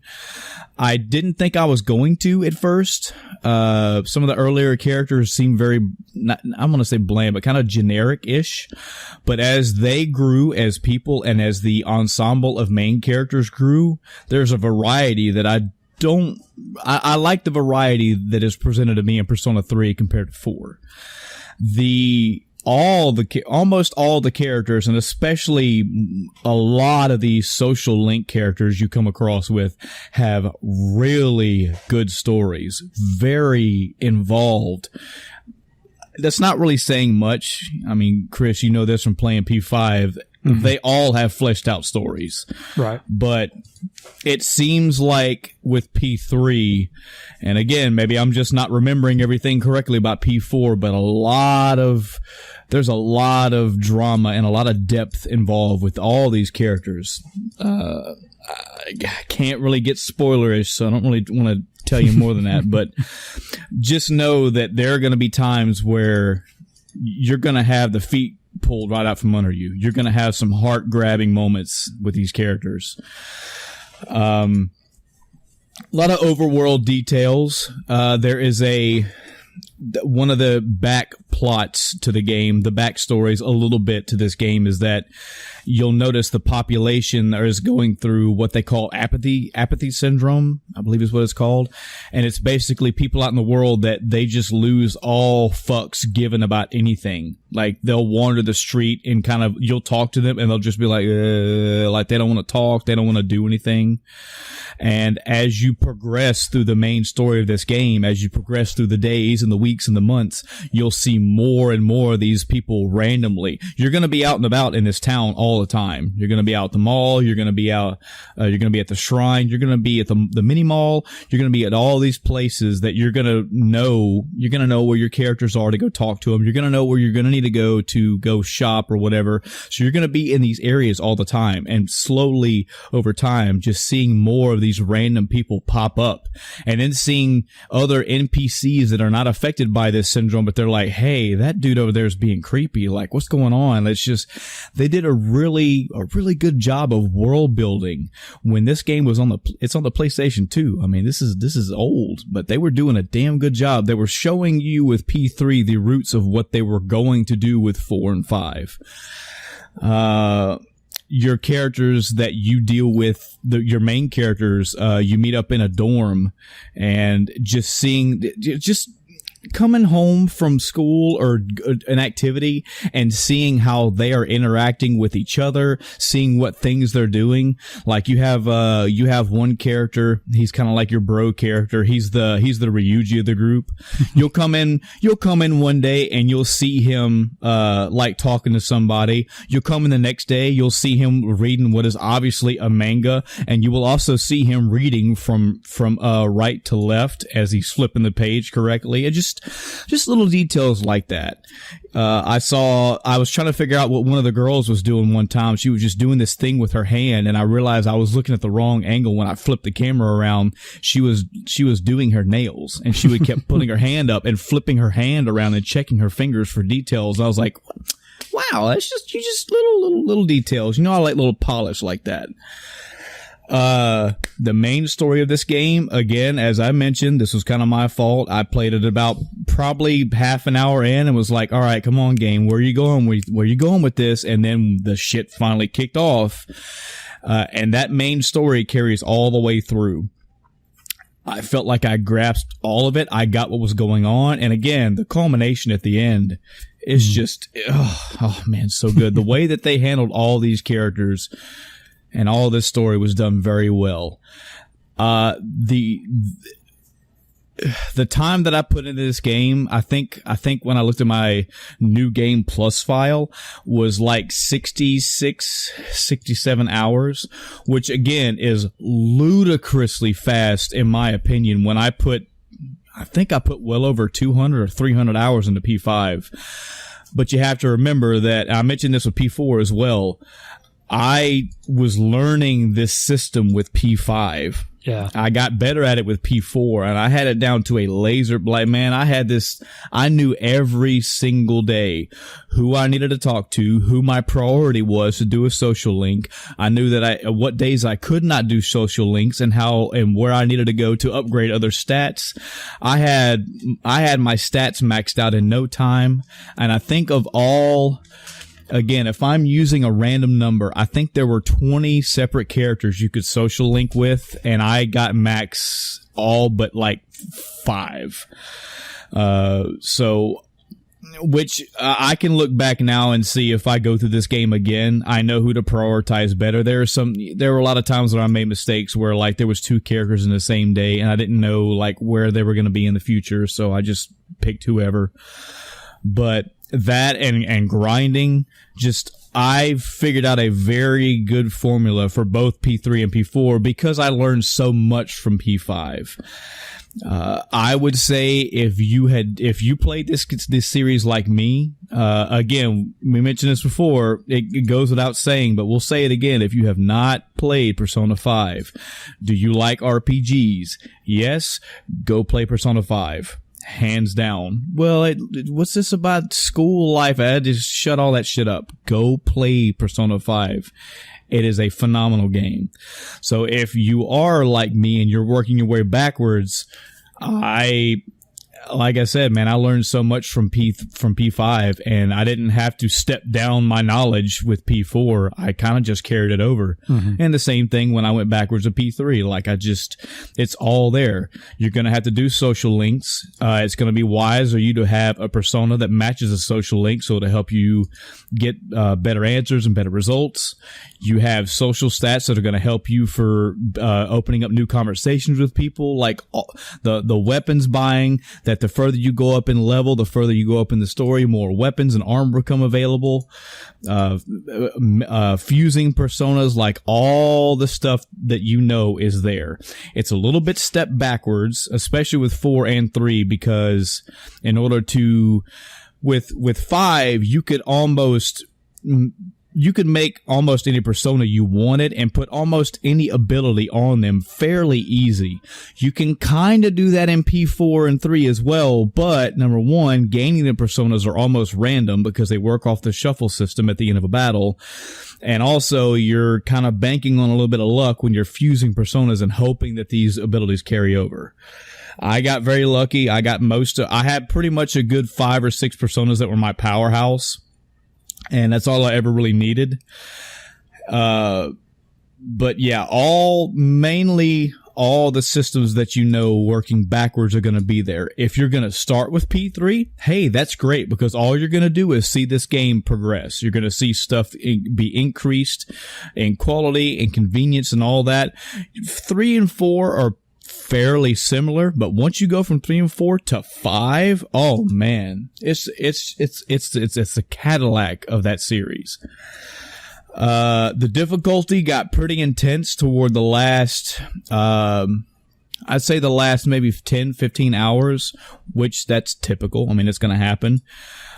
There was one boss that was just kicking my shit in. I think I died about 7 or 8 times to this guy until I remembered that I was playing a Persona game and said, oh, well, if he is immune to every single skill out there, I need to look at debuffs. And once I tried a certain debuff on this guy, it was like a fucking cakewalk. So yeah, just remember to use everything in your party's availability. Everything. Trust me, everything is weak to something. It's a very good thing to know about this series. What else? I'm not sure what the differences are between Fez and the original P3. I think Fez is literally just the entire game of Persona 3 untouched, and then it has the additional content tacked on. I say this because there were cutscenes as well in this game, so I'm just gonna say that P3 also started the anime cutscene deal in this trilogy, and they met up pretty well. I felt like the cutscenes that were in P4 were more to the point, more story exact focused, while this was more like, let's show some cool stuff as well as talk a little bit about the story. But that's not that's no deal breaker. It's just something I noticed, a design choice with the cutscenes.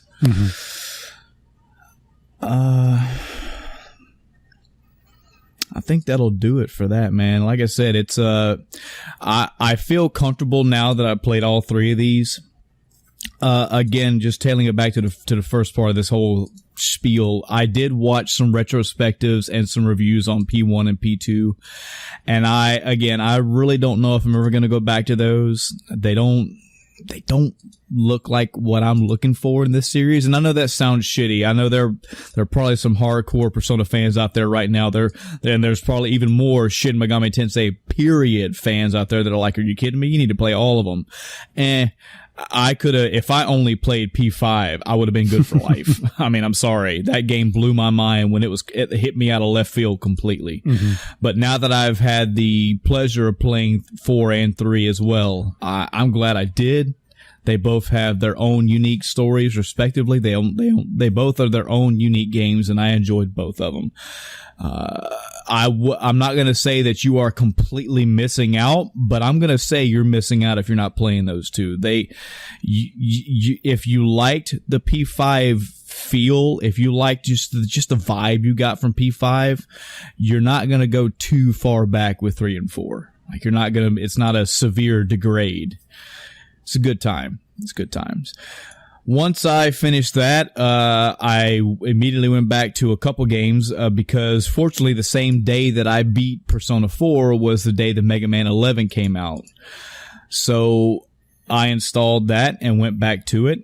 I'm making very slow progress in that game. This is something, I don't know if I've ever mentioned before, but just because I love Mega Man doesn't mean I'm the greatest at it.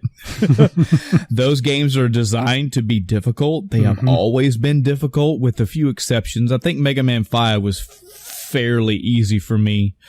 And I mean, even with Mega Man 4, yeah, I can go through Mega Man 4 almost in one playthrough, but that's because I've played Mega Man 4 1,700,000 times. It's just memorization. But if I hand the controller to anybody and say, "Here you go, here's Mega Man 1, you're going to break that fucker after about the second boss. I mean, they're always difficult.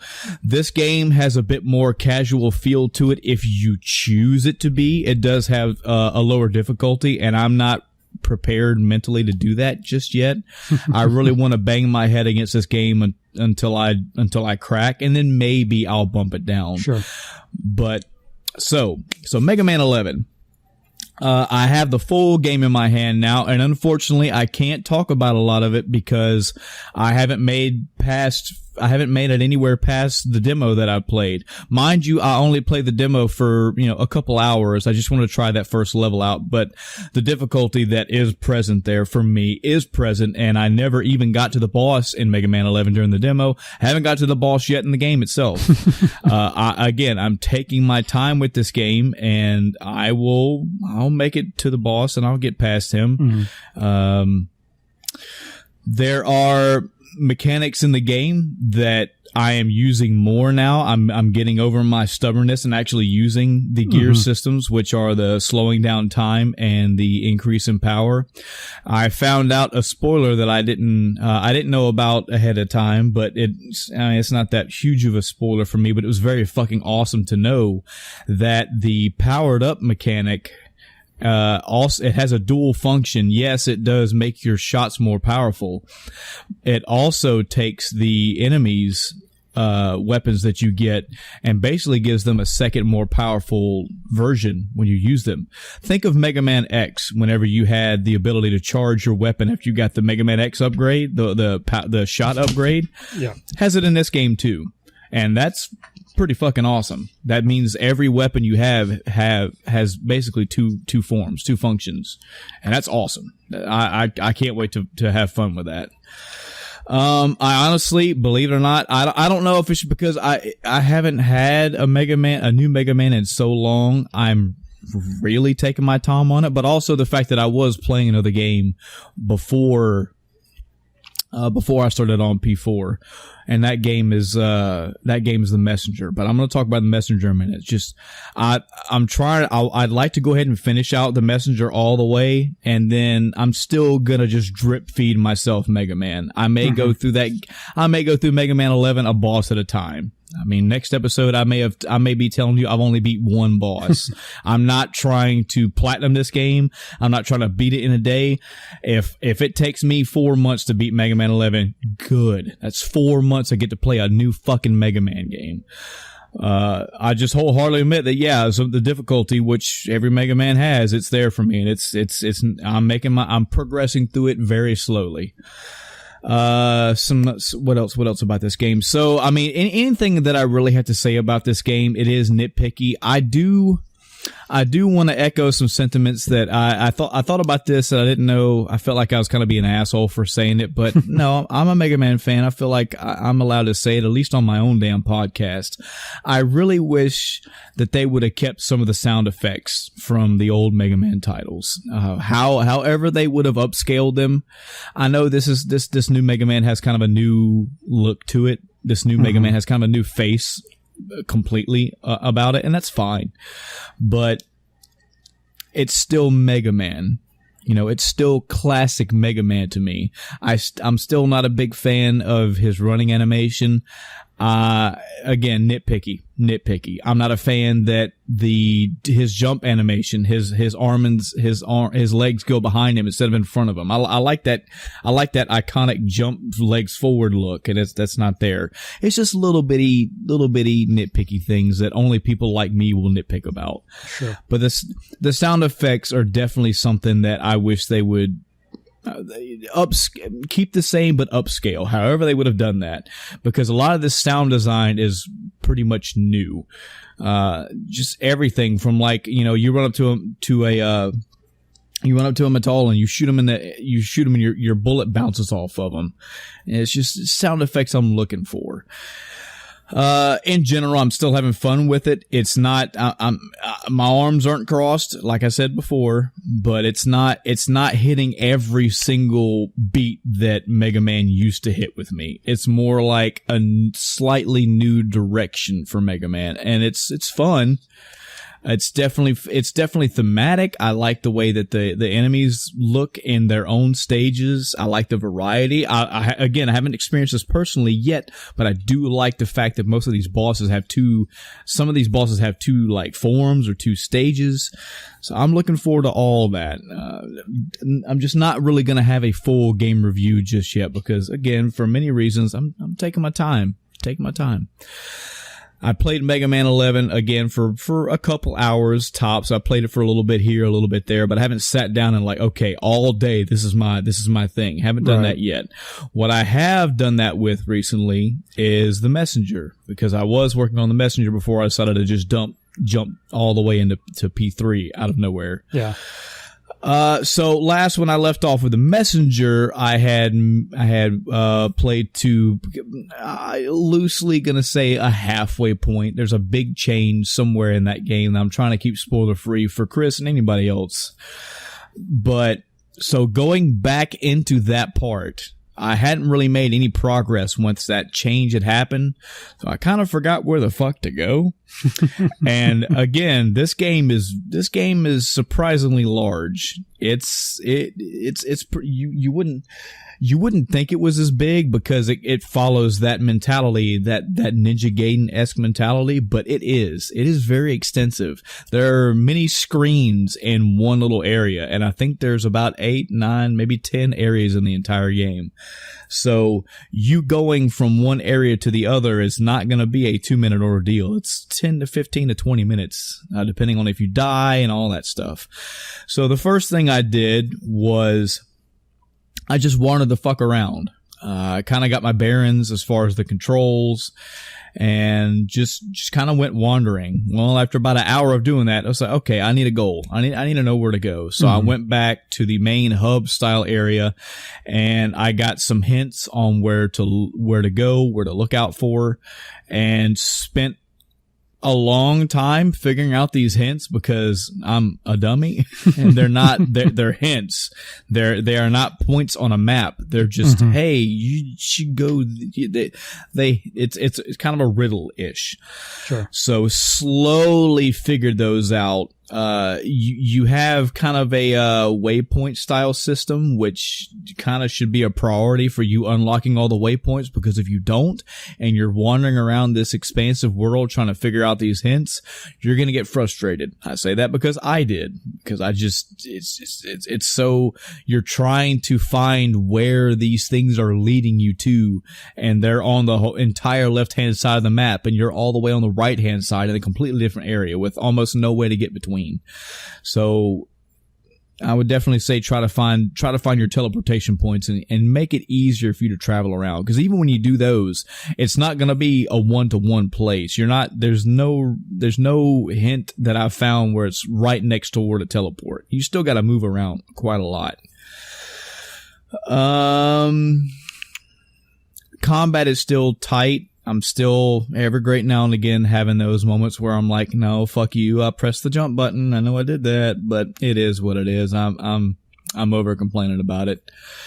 I will tell you this, and I'm mentioning this because I heard somebody, Pat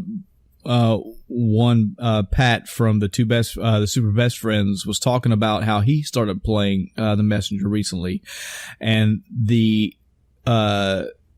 jump tactic he is not a fan of, and he was like, I want to know if this ghost stepping, cloud stepping thing is important, because I'm not digging it. And I relate to that. I'm so used to double jumping that having to attack something to do a double jump basically I'm not the hugest fan of it. Sure. But it gives you mobility. There's a lot of mobility in this game. I'll give you that. And I will tell you the same thing that Wooly and Matt both regrettably told him. You need to get better at that, because there are points in this game that you are going to have to fucking use that system. You need to be good at it. Very good at it, because there are going to be points where in order for you to progress through the game, you've got to go through some very difficult areas, and it's not easy.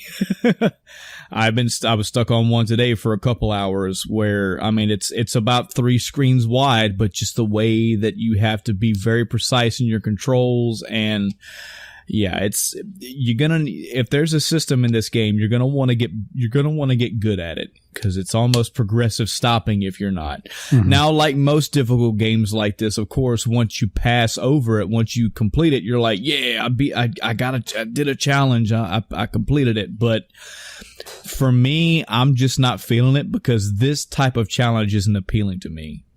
This Ninja Gaiden, like precise jumping, almost pixel perfect, all that's not my thing. Right.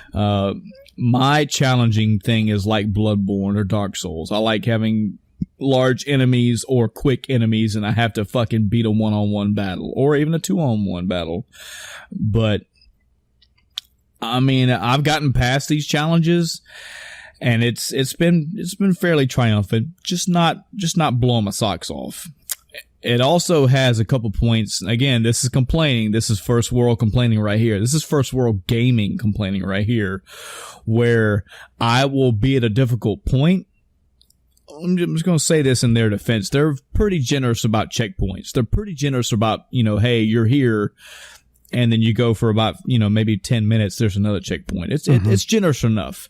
But there have been a couple occasions, only a couple, maybe 3 or 4, where I've been to an area, I've got a checkpoint, I've done a difficult, challenging area, very challenging, stuck on this for like 30 minutes to an hour, difficult, and then finally get past and whoo, yes, let there be a checkpoint when I cross this screen. And you cross the screen? Nope, another difficult area. Fuck that. I'm not playing a fucking Nintendo game with this shit anymore. This is not why I want to play this.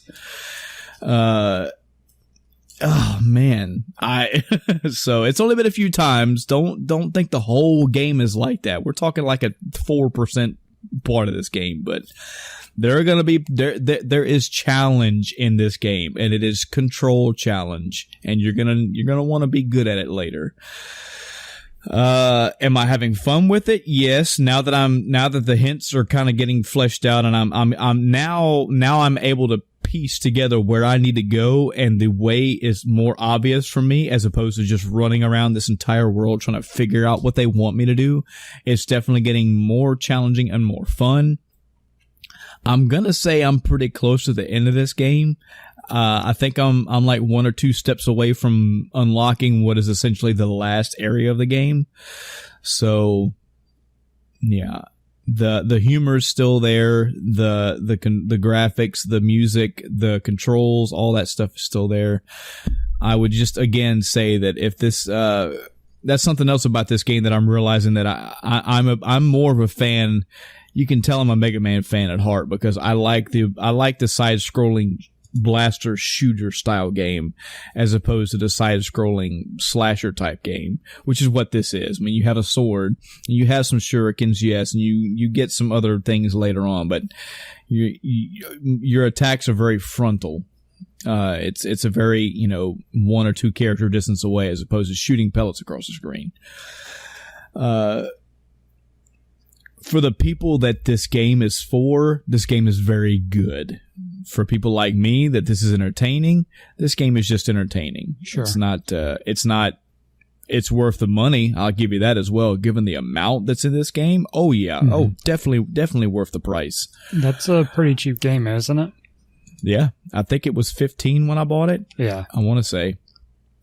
And definitely worth that. I mean, again, when you go through a level in the old school days, and even if you're, with 1 or 2 deaths, when you can complete a level in about 2 to 5 minutes, yeah, these games, it's more like half an hour. It's a lot of traversal, a lot of different screens, a lot of different enemies, and all that. So the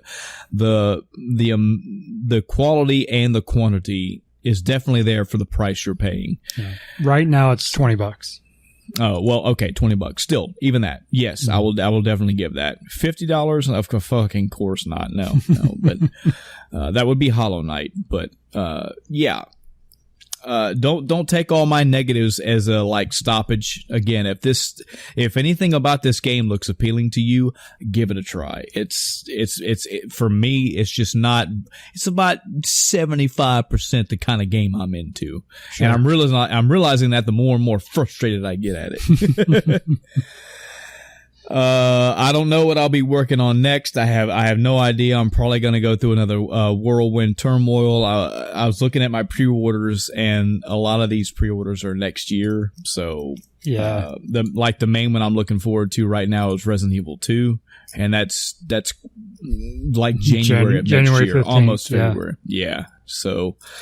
Who knows? I don't know. I don't know what type of mood I'm going to be in for when I get done with this. Mm-hmm. I may just jump all the way into Mega Man and just fucking roll sleeves up and go for it. I don't know, but I don't think I will. I don't think I'm ready to just plow through that game. I want to savor a new Mega Man as long as I possibly can. Yeah, I just realized that the new Mario Party game released yesterday. Oh, wow. So I noticed that Achievement Hunter put up a Mario Party Let's Play, but I thought it was an older one. They've been doing that. They went back to like Mario Party 2. Because, some of the newer ones aren't as good. But yeah, so I'll be watching that and I'll probably take a look, see how good it is. Aside from that, I think the next thing, I don't really care about Red Dead Redemption. Didn't play the first one. Yeah. I might look at Hitman 2, but probably not because the day after Hitman 2 drops is Fallout 76. Yeah. So yeah, I think that's the next big game for me, which is good because I'll give me a month to get through some games. Yeah. So yeah, I think that's gonna do it for my week, Chris. I have some random news tabs up here if we're gonna run through some random stuff and just talk about them. All right.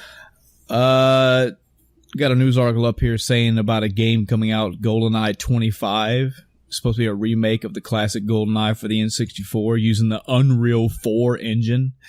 That sounds very promising to me. There was a GoldenEye remake game that was out. I believe it was a PC only type game, and I saw gameplay footage of it years ago and then found it and downloaded it and then found out it was a multiplayer only game. I don't know enough about this game. I literally pulled up all these articles today. There is a gameplay footage up for it, showing a preview of the facility level. What I want to know from this, is if it's going to have the single player and multiplayer, because the multiplayer of GoldenEye is fun. I mean, that's great to see that game get a facelift in a new modern feel. But man, I love the solo campaign in GoldenEye. Maybe, of course, understandably not as much as the multiplayer, because the multiplayer was such a facet of my childhood. But man, I 007 in difficulty that game twice. I love the campaign of that game. And yeah, there is I don't remember the name of it. I don't remember if it has a surname or a subtitle or anything like that, but I do have for the Xbox 360 a GoldenEye remake where they basically put Daniel Craig in. They kind of redid some of the story a little bit. They changed a little bit of the story to modernize it. They changed some of the cutscenes and all that. And that was pretty good. But I want to see GoldenEye get a fucking traditional remake. I want to see it get a facelift. I want to see however they can do it. I'd love to see the classic models and just in a new engine all the way through, multiplayer and single player. Might be asking for too much, but I'm going to check you out later. This video, this GoldenEye 25 early facility preview is what I got pulled up. I just don't want to watch it right now. I'm curious. It doesn't look like this is something official, though. Yeah, it may not be. So. The one that the demo or the game that I found before, the one I was talking about that I found it was multiplayer, it wasn't official either. It was like a fan game pretty much. Gotcha. And that's what this is too. It says it's a fan remake, which I'm all about fan remakes. If as long as it's traditional and stays true to the core, yeah. I'm all about it. Let's see, what was the other one? Year in sales for the first year. Just some random numbers out here. Looks like nope, that's numbers. I don't feel like fucking with that. It's talking about how the consoles have done on their first year. Apparently the Xbox One went up, Switch went up, and the Nintendo DS went down on year one. PlayStation 4 went down on year one, and Vita, we're going to get to you in a minute, also went down. Fuck that. Not dealing with numbers right now. The new game coming out, Control, there's a new boss battle gameplay video out for that, so people can go check that out. Do you remember seeing this game at the E3, Chris? Control? It's the one... No. It had a female protagonist. She had this weird looking gun. Yeah. And it was, it had like, kind of like world manipulation, shape shifting, stuff like that. People thought it might be like a Portal type game. Yeah. The game looked very interesting. So there's some new gameplay released out from Remedy. So people can check that out. I don't know how much this hits home to you, Chris, or the audience as well, but apparently the PS Vita is dead. They've discussed not supporting it anymore. I don't think there's going to be any more games developed for it, and that handheld's bye-bye. I still don't own one. I've never owned one. Yeah. I've heard some good things about it. I've never even owned a PSP, so sayonara, Vita. I did not know you at all. I had an opportunity to buy one recently. I had an opportunity to buy a PSP as well, but again, same old shit. I just don't have a reason to buy one. Yeah. There's talk of a new Nintendo Switch coming 2019, which this seems kind of duh to me. Maybe not the date, not the year, but this seems to be a thing now. We pretty much, I think we could safely say we pretty much expect there to be multiple versions of any new console eventually. Yeah. I mean, there was the PlayStation 4, now we got the Pro. What would I like to see in a Switch? Chris, do you own a Switch? Yeah. Yes, you do. What would you like to see when you look at your Switch and you think, man, if there's a new version out, I would love it to have this or do this or be this. What comes to mind? I would like to be able to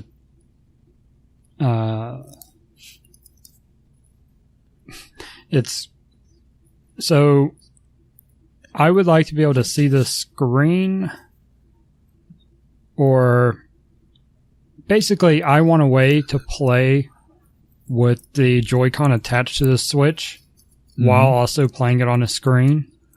Oh, yes. Because if it's docked, you can't see the screen, it turns it off anyway. Yeah. And I know there's some workaround. You can get like a third-party thing that'll basically dock it, but not dock it. So it kind of splits the output. But that's really the only thing. And since I got the Pro controller, so I actually have, a normal handheld controller, it's a moot point for me. Yeah, same here. I bought one at the same time that I bought it. I played Odyssey for a good bit. I think so. When I bought my Switch, I bought it just as it was, and I was like, yeah, of course, I'll just try the Joy-Cons out the way they are. I mean, why not? Whatever. And I played it for a couple days, but I'm just such a stickler for having a classic controller in my hand, man. I didn't have any issues with having, the Joy-Cons in each hand. I didn't have any issues with my, I got what people got about having those Joy-Cons, where I was lounging in my recliner and had my hands at like ridiculous fucking angles, just relaxing. And that was new to me. It was a new feeling and I appreciated it, but just something about having just a standard fucking control held in two hands, sturdy. I like that better. And yeah, I agree, man. As far as a new Switch, though, I mean, aside from asking for the general shit that people want to see in new consoles or new hardware, period, I'd like to see better processing power, I guess. I don't really notice any huge graphical issues because I don't put the Switch at some graphical powerhouse level anyway. I don't look at Nintendo consoles like that. But sure, if you can, put a better processor in it or make the graphics prettier, great. Maybe make the screen a little bigger, but that's not saying a lot because for me, that screen's pretty fucking big as it is already. You're almost getting into ridiculous sized tablets if you're asking for bigger size screen. If I was to play just with the Joy-Cons themselves, I can't think of many control options that I want to see. Like, I don't really have a problem with the Switch just the way it is. Yeah. And it's not, like you were saying, it's not, Xbox or PS4 where you expect it to be this graphic powerhouse. So upgrading the hardware, sure, it'll make it run better. But aside from that, I mean, would you really notice much of a difference? Yeah, no. I don't look at the Switch right now. Again, I'm not a super console analyst anyway, but I just don't look at it and go, man, I hope when that new version comes out, these things get changed. Even the way the buttons, if we're talking specifically about the Joy-Cons, maybe there could be some button changes. I really don't know. In any event, there's supposed to be a new one coming out next year sometime, and yeah, people are gonna get a new Switch. Cool. Amazon apparently is making their own massive multiplayer online RPG. Interesting. Okay. Very interesting. This seems like such a clickbait title, but the title for this Games Radar Plus article is Amazon is making an MMO and leaked gameplay appeared on Pornhub. Oh. Well, man, how did the gameplay footage for it end up on Pornhub? But I have never heard anything about this. I don't recall hearing anything about about Amazon creating their own game, much less an MMO. We'll see. Be interesting to see what they're going to bring to the party that's not already done by, especially the two big powerhouses now, you know. Mm-hmm. Every character from Soul Calibur 6 has been confirmed. Not going to go down that list, but that's nice to know that finally that entire roster is out. Oh, here we go. Free PlayStation Plus games for October have been leaked with a question mark. Chris, didn't you talk about this last episode? No, I didn't talk about October yet. But I mean, it's October, so they're out. Yeah. The Friday the 13th game, yeah. Yep, Friday the 13th, Laser League, whatever that is. Yeah. And here's something interesting. So the next two are 2064 Read-Only Memories and Rocket Birds 2 Evolution. Neither game I know anything about. But what I find interesting is earlier while you were talking about something else, I was clicking purchase on all of them. It will only let me purchase 2064 or Rocket Birds. When I went to put Rocket Birds in my cart, it took out 2064 or something like that, and now I've purchased 2064. And it may not be that game, it may be the next one, The Bridge or something, but for some reason there's one game I cannot purchase. I can't purchase Rocket Birds 2 now. And I think you had to pick one, but there's nothing, of course, on their page that says that. I'd have to actually go and look for an article to explain what I'm experiencing right now. But when I try purchasing it now, it says you don't qualify for this purchase. So I'm like, okay, screw you. And then the last one is The Bridge. The only one of these games I know anything about is Friday the 13th. Pretty much. That's it. Games with gold. The October specific games, Overcooked, which is an interesting little party game. I've watched a bit of gameplay on it, Achievement Hunter playing it. It seems fun. I mean, getting it for free is always good. Live Lock isn't October specific. It goes until the 15th. Again, don't know what that game is. The 360 game for October is Stuntman Ignition. Looks like a card game. I think it's a fair assumption. And then in a couple weeks on the 16th, one that I find interesting is Hitman Blood Money. Wow. For the 360 is going to be there. And Victor Vran, which looks like a Van Helsing type clone or something, probably. But with the Hitman 2 drops on the 13th. So maybe they did that to kind of coincide so someone wants to play the older game. Sorry, that's November 13th. So they give people a chance to play it ahead of time to get the feel for it without giving up the Hitman one on Xbox One. Blood Money's the 360 title, and then Victor Vran is Xbox One title. That changes over middle of the month. Yep. So I found a Polygon article that says that in November we're getting supposedly Bulletstorm Full Clip Edition and Yakuza Kiwami. I wish I had waited a bit before going out and buying Kiwami, but that's okay. I've got it. Yeah, it's always frustrating. This happened several times for me. Mm-hmm.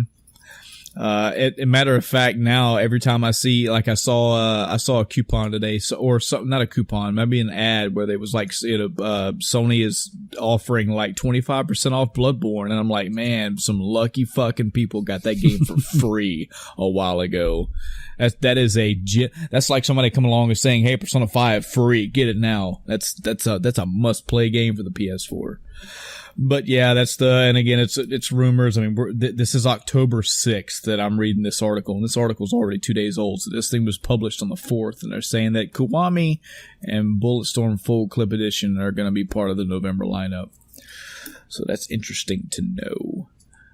I found, I didn't realize till I scrolled down that I was looking at like not early, but release dates for games. And apparently this list goes month by month through pretty much all of 2019. Mm-hmm. I'm going to try to quickly scan through and see if there's anything worth talking about. I don't believe there is without doing every single thing on this list.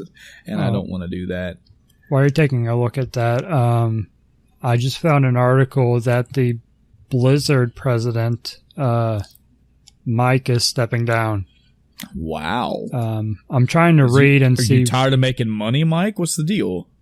I mean, he says he will now serve as an advisor to the company. So he's stepping down as president, but he's still going to be involved. So he's doing a Shigeru Miyamoto. Got it. Got it. That's good. Yeah. This is something maybe you'll be able to talk about. Okay. And says Destiny 2 Forsaken's Last Wish raid won't get a hard mode. Huh. I hadn't heard that. I will try to speak on that next week. Bungie wrote in a blog post, I'm pulling this off of GameSpot for anybody interested. Bungie wrote that we wanted to create an experience that offered the truest forms of every encounter from day one and offered some of the most powerful rewards in the game to anyone who could succeed. Coincides with Bungie thinking about making pretty much an arms race when it comes to the challenges of the game. Right. Yeah. Be interesting to hear your take on that, because I don't know. I have nothing to input on that one. Yeah, I think just based on what I know about the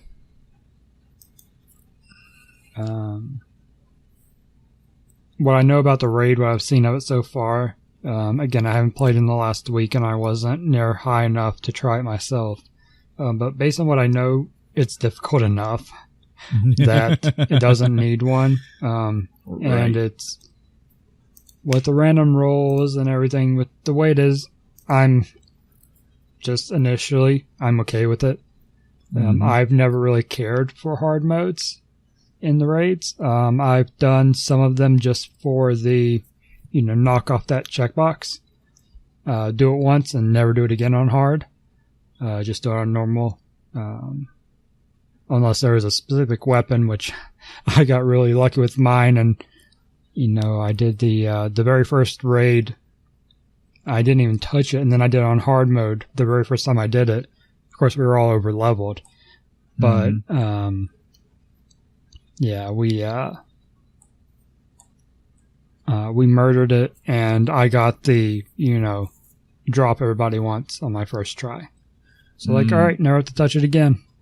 I believe that was the Mytho class. I'm seeing an article on GameSpot as well that's talking about Castlevania Symphony of the Night coming to the PS4. Basically, it's a port over of the original game. It's not a remake or anything like that. Oh man, as much as I wish it would be. But a bit of controversy around it because apparently it's based off the retooled PSP version as opposed to the original PlayStation version. And a lot of the camp in the original PlayStation version has been changed, taken out completely. And that sucks. Like, they're specifically talking about the beginning of the game, the conversation between Dracula and Richter, and how campy and over the top it is. And apparently on the PSP version, they're trying to, like, safe do it. You know, trying to tone it down a little bit, make it more believable. Man, don't do that. Please don't do that. The as meme worthy as that camp is in that game, that is original. That is classic to that game. Castlevania Symphony of the Night is on my wall, top 15. I could throw a stone at games that do voice acting and or the writing better. I don't put that on my wall because of the writing, but the writing as it is what I consider when I consider that game. Right. What is a man? A miserable pile of secrets. Like that's a meme line. I know that, but that's what I think of when I think of this game. Mm-hmm.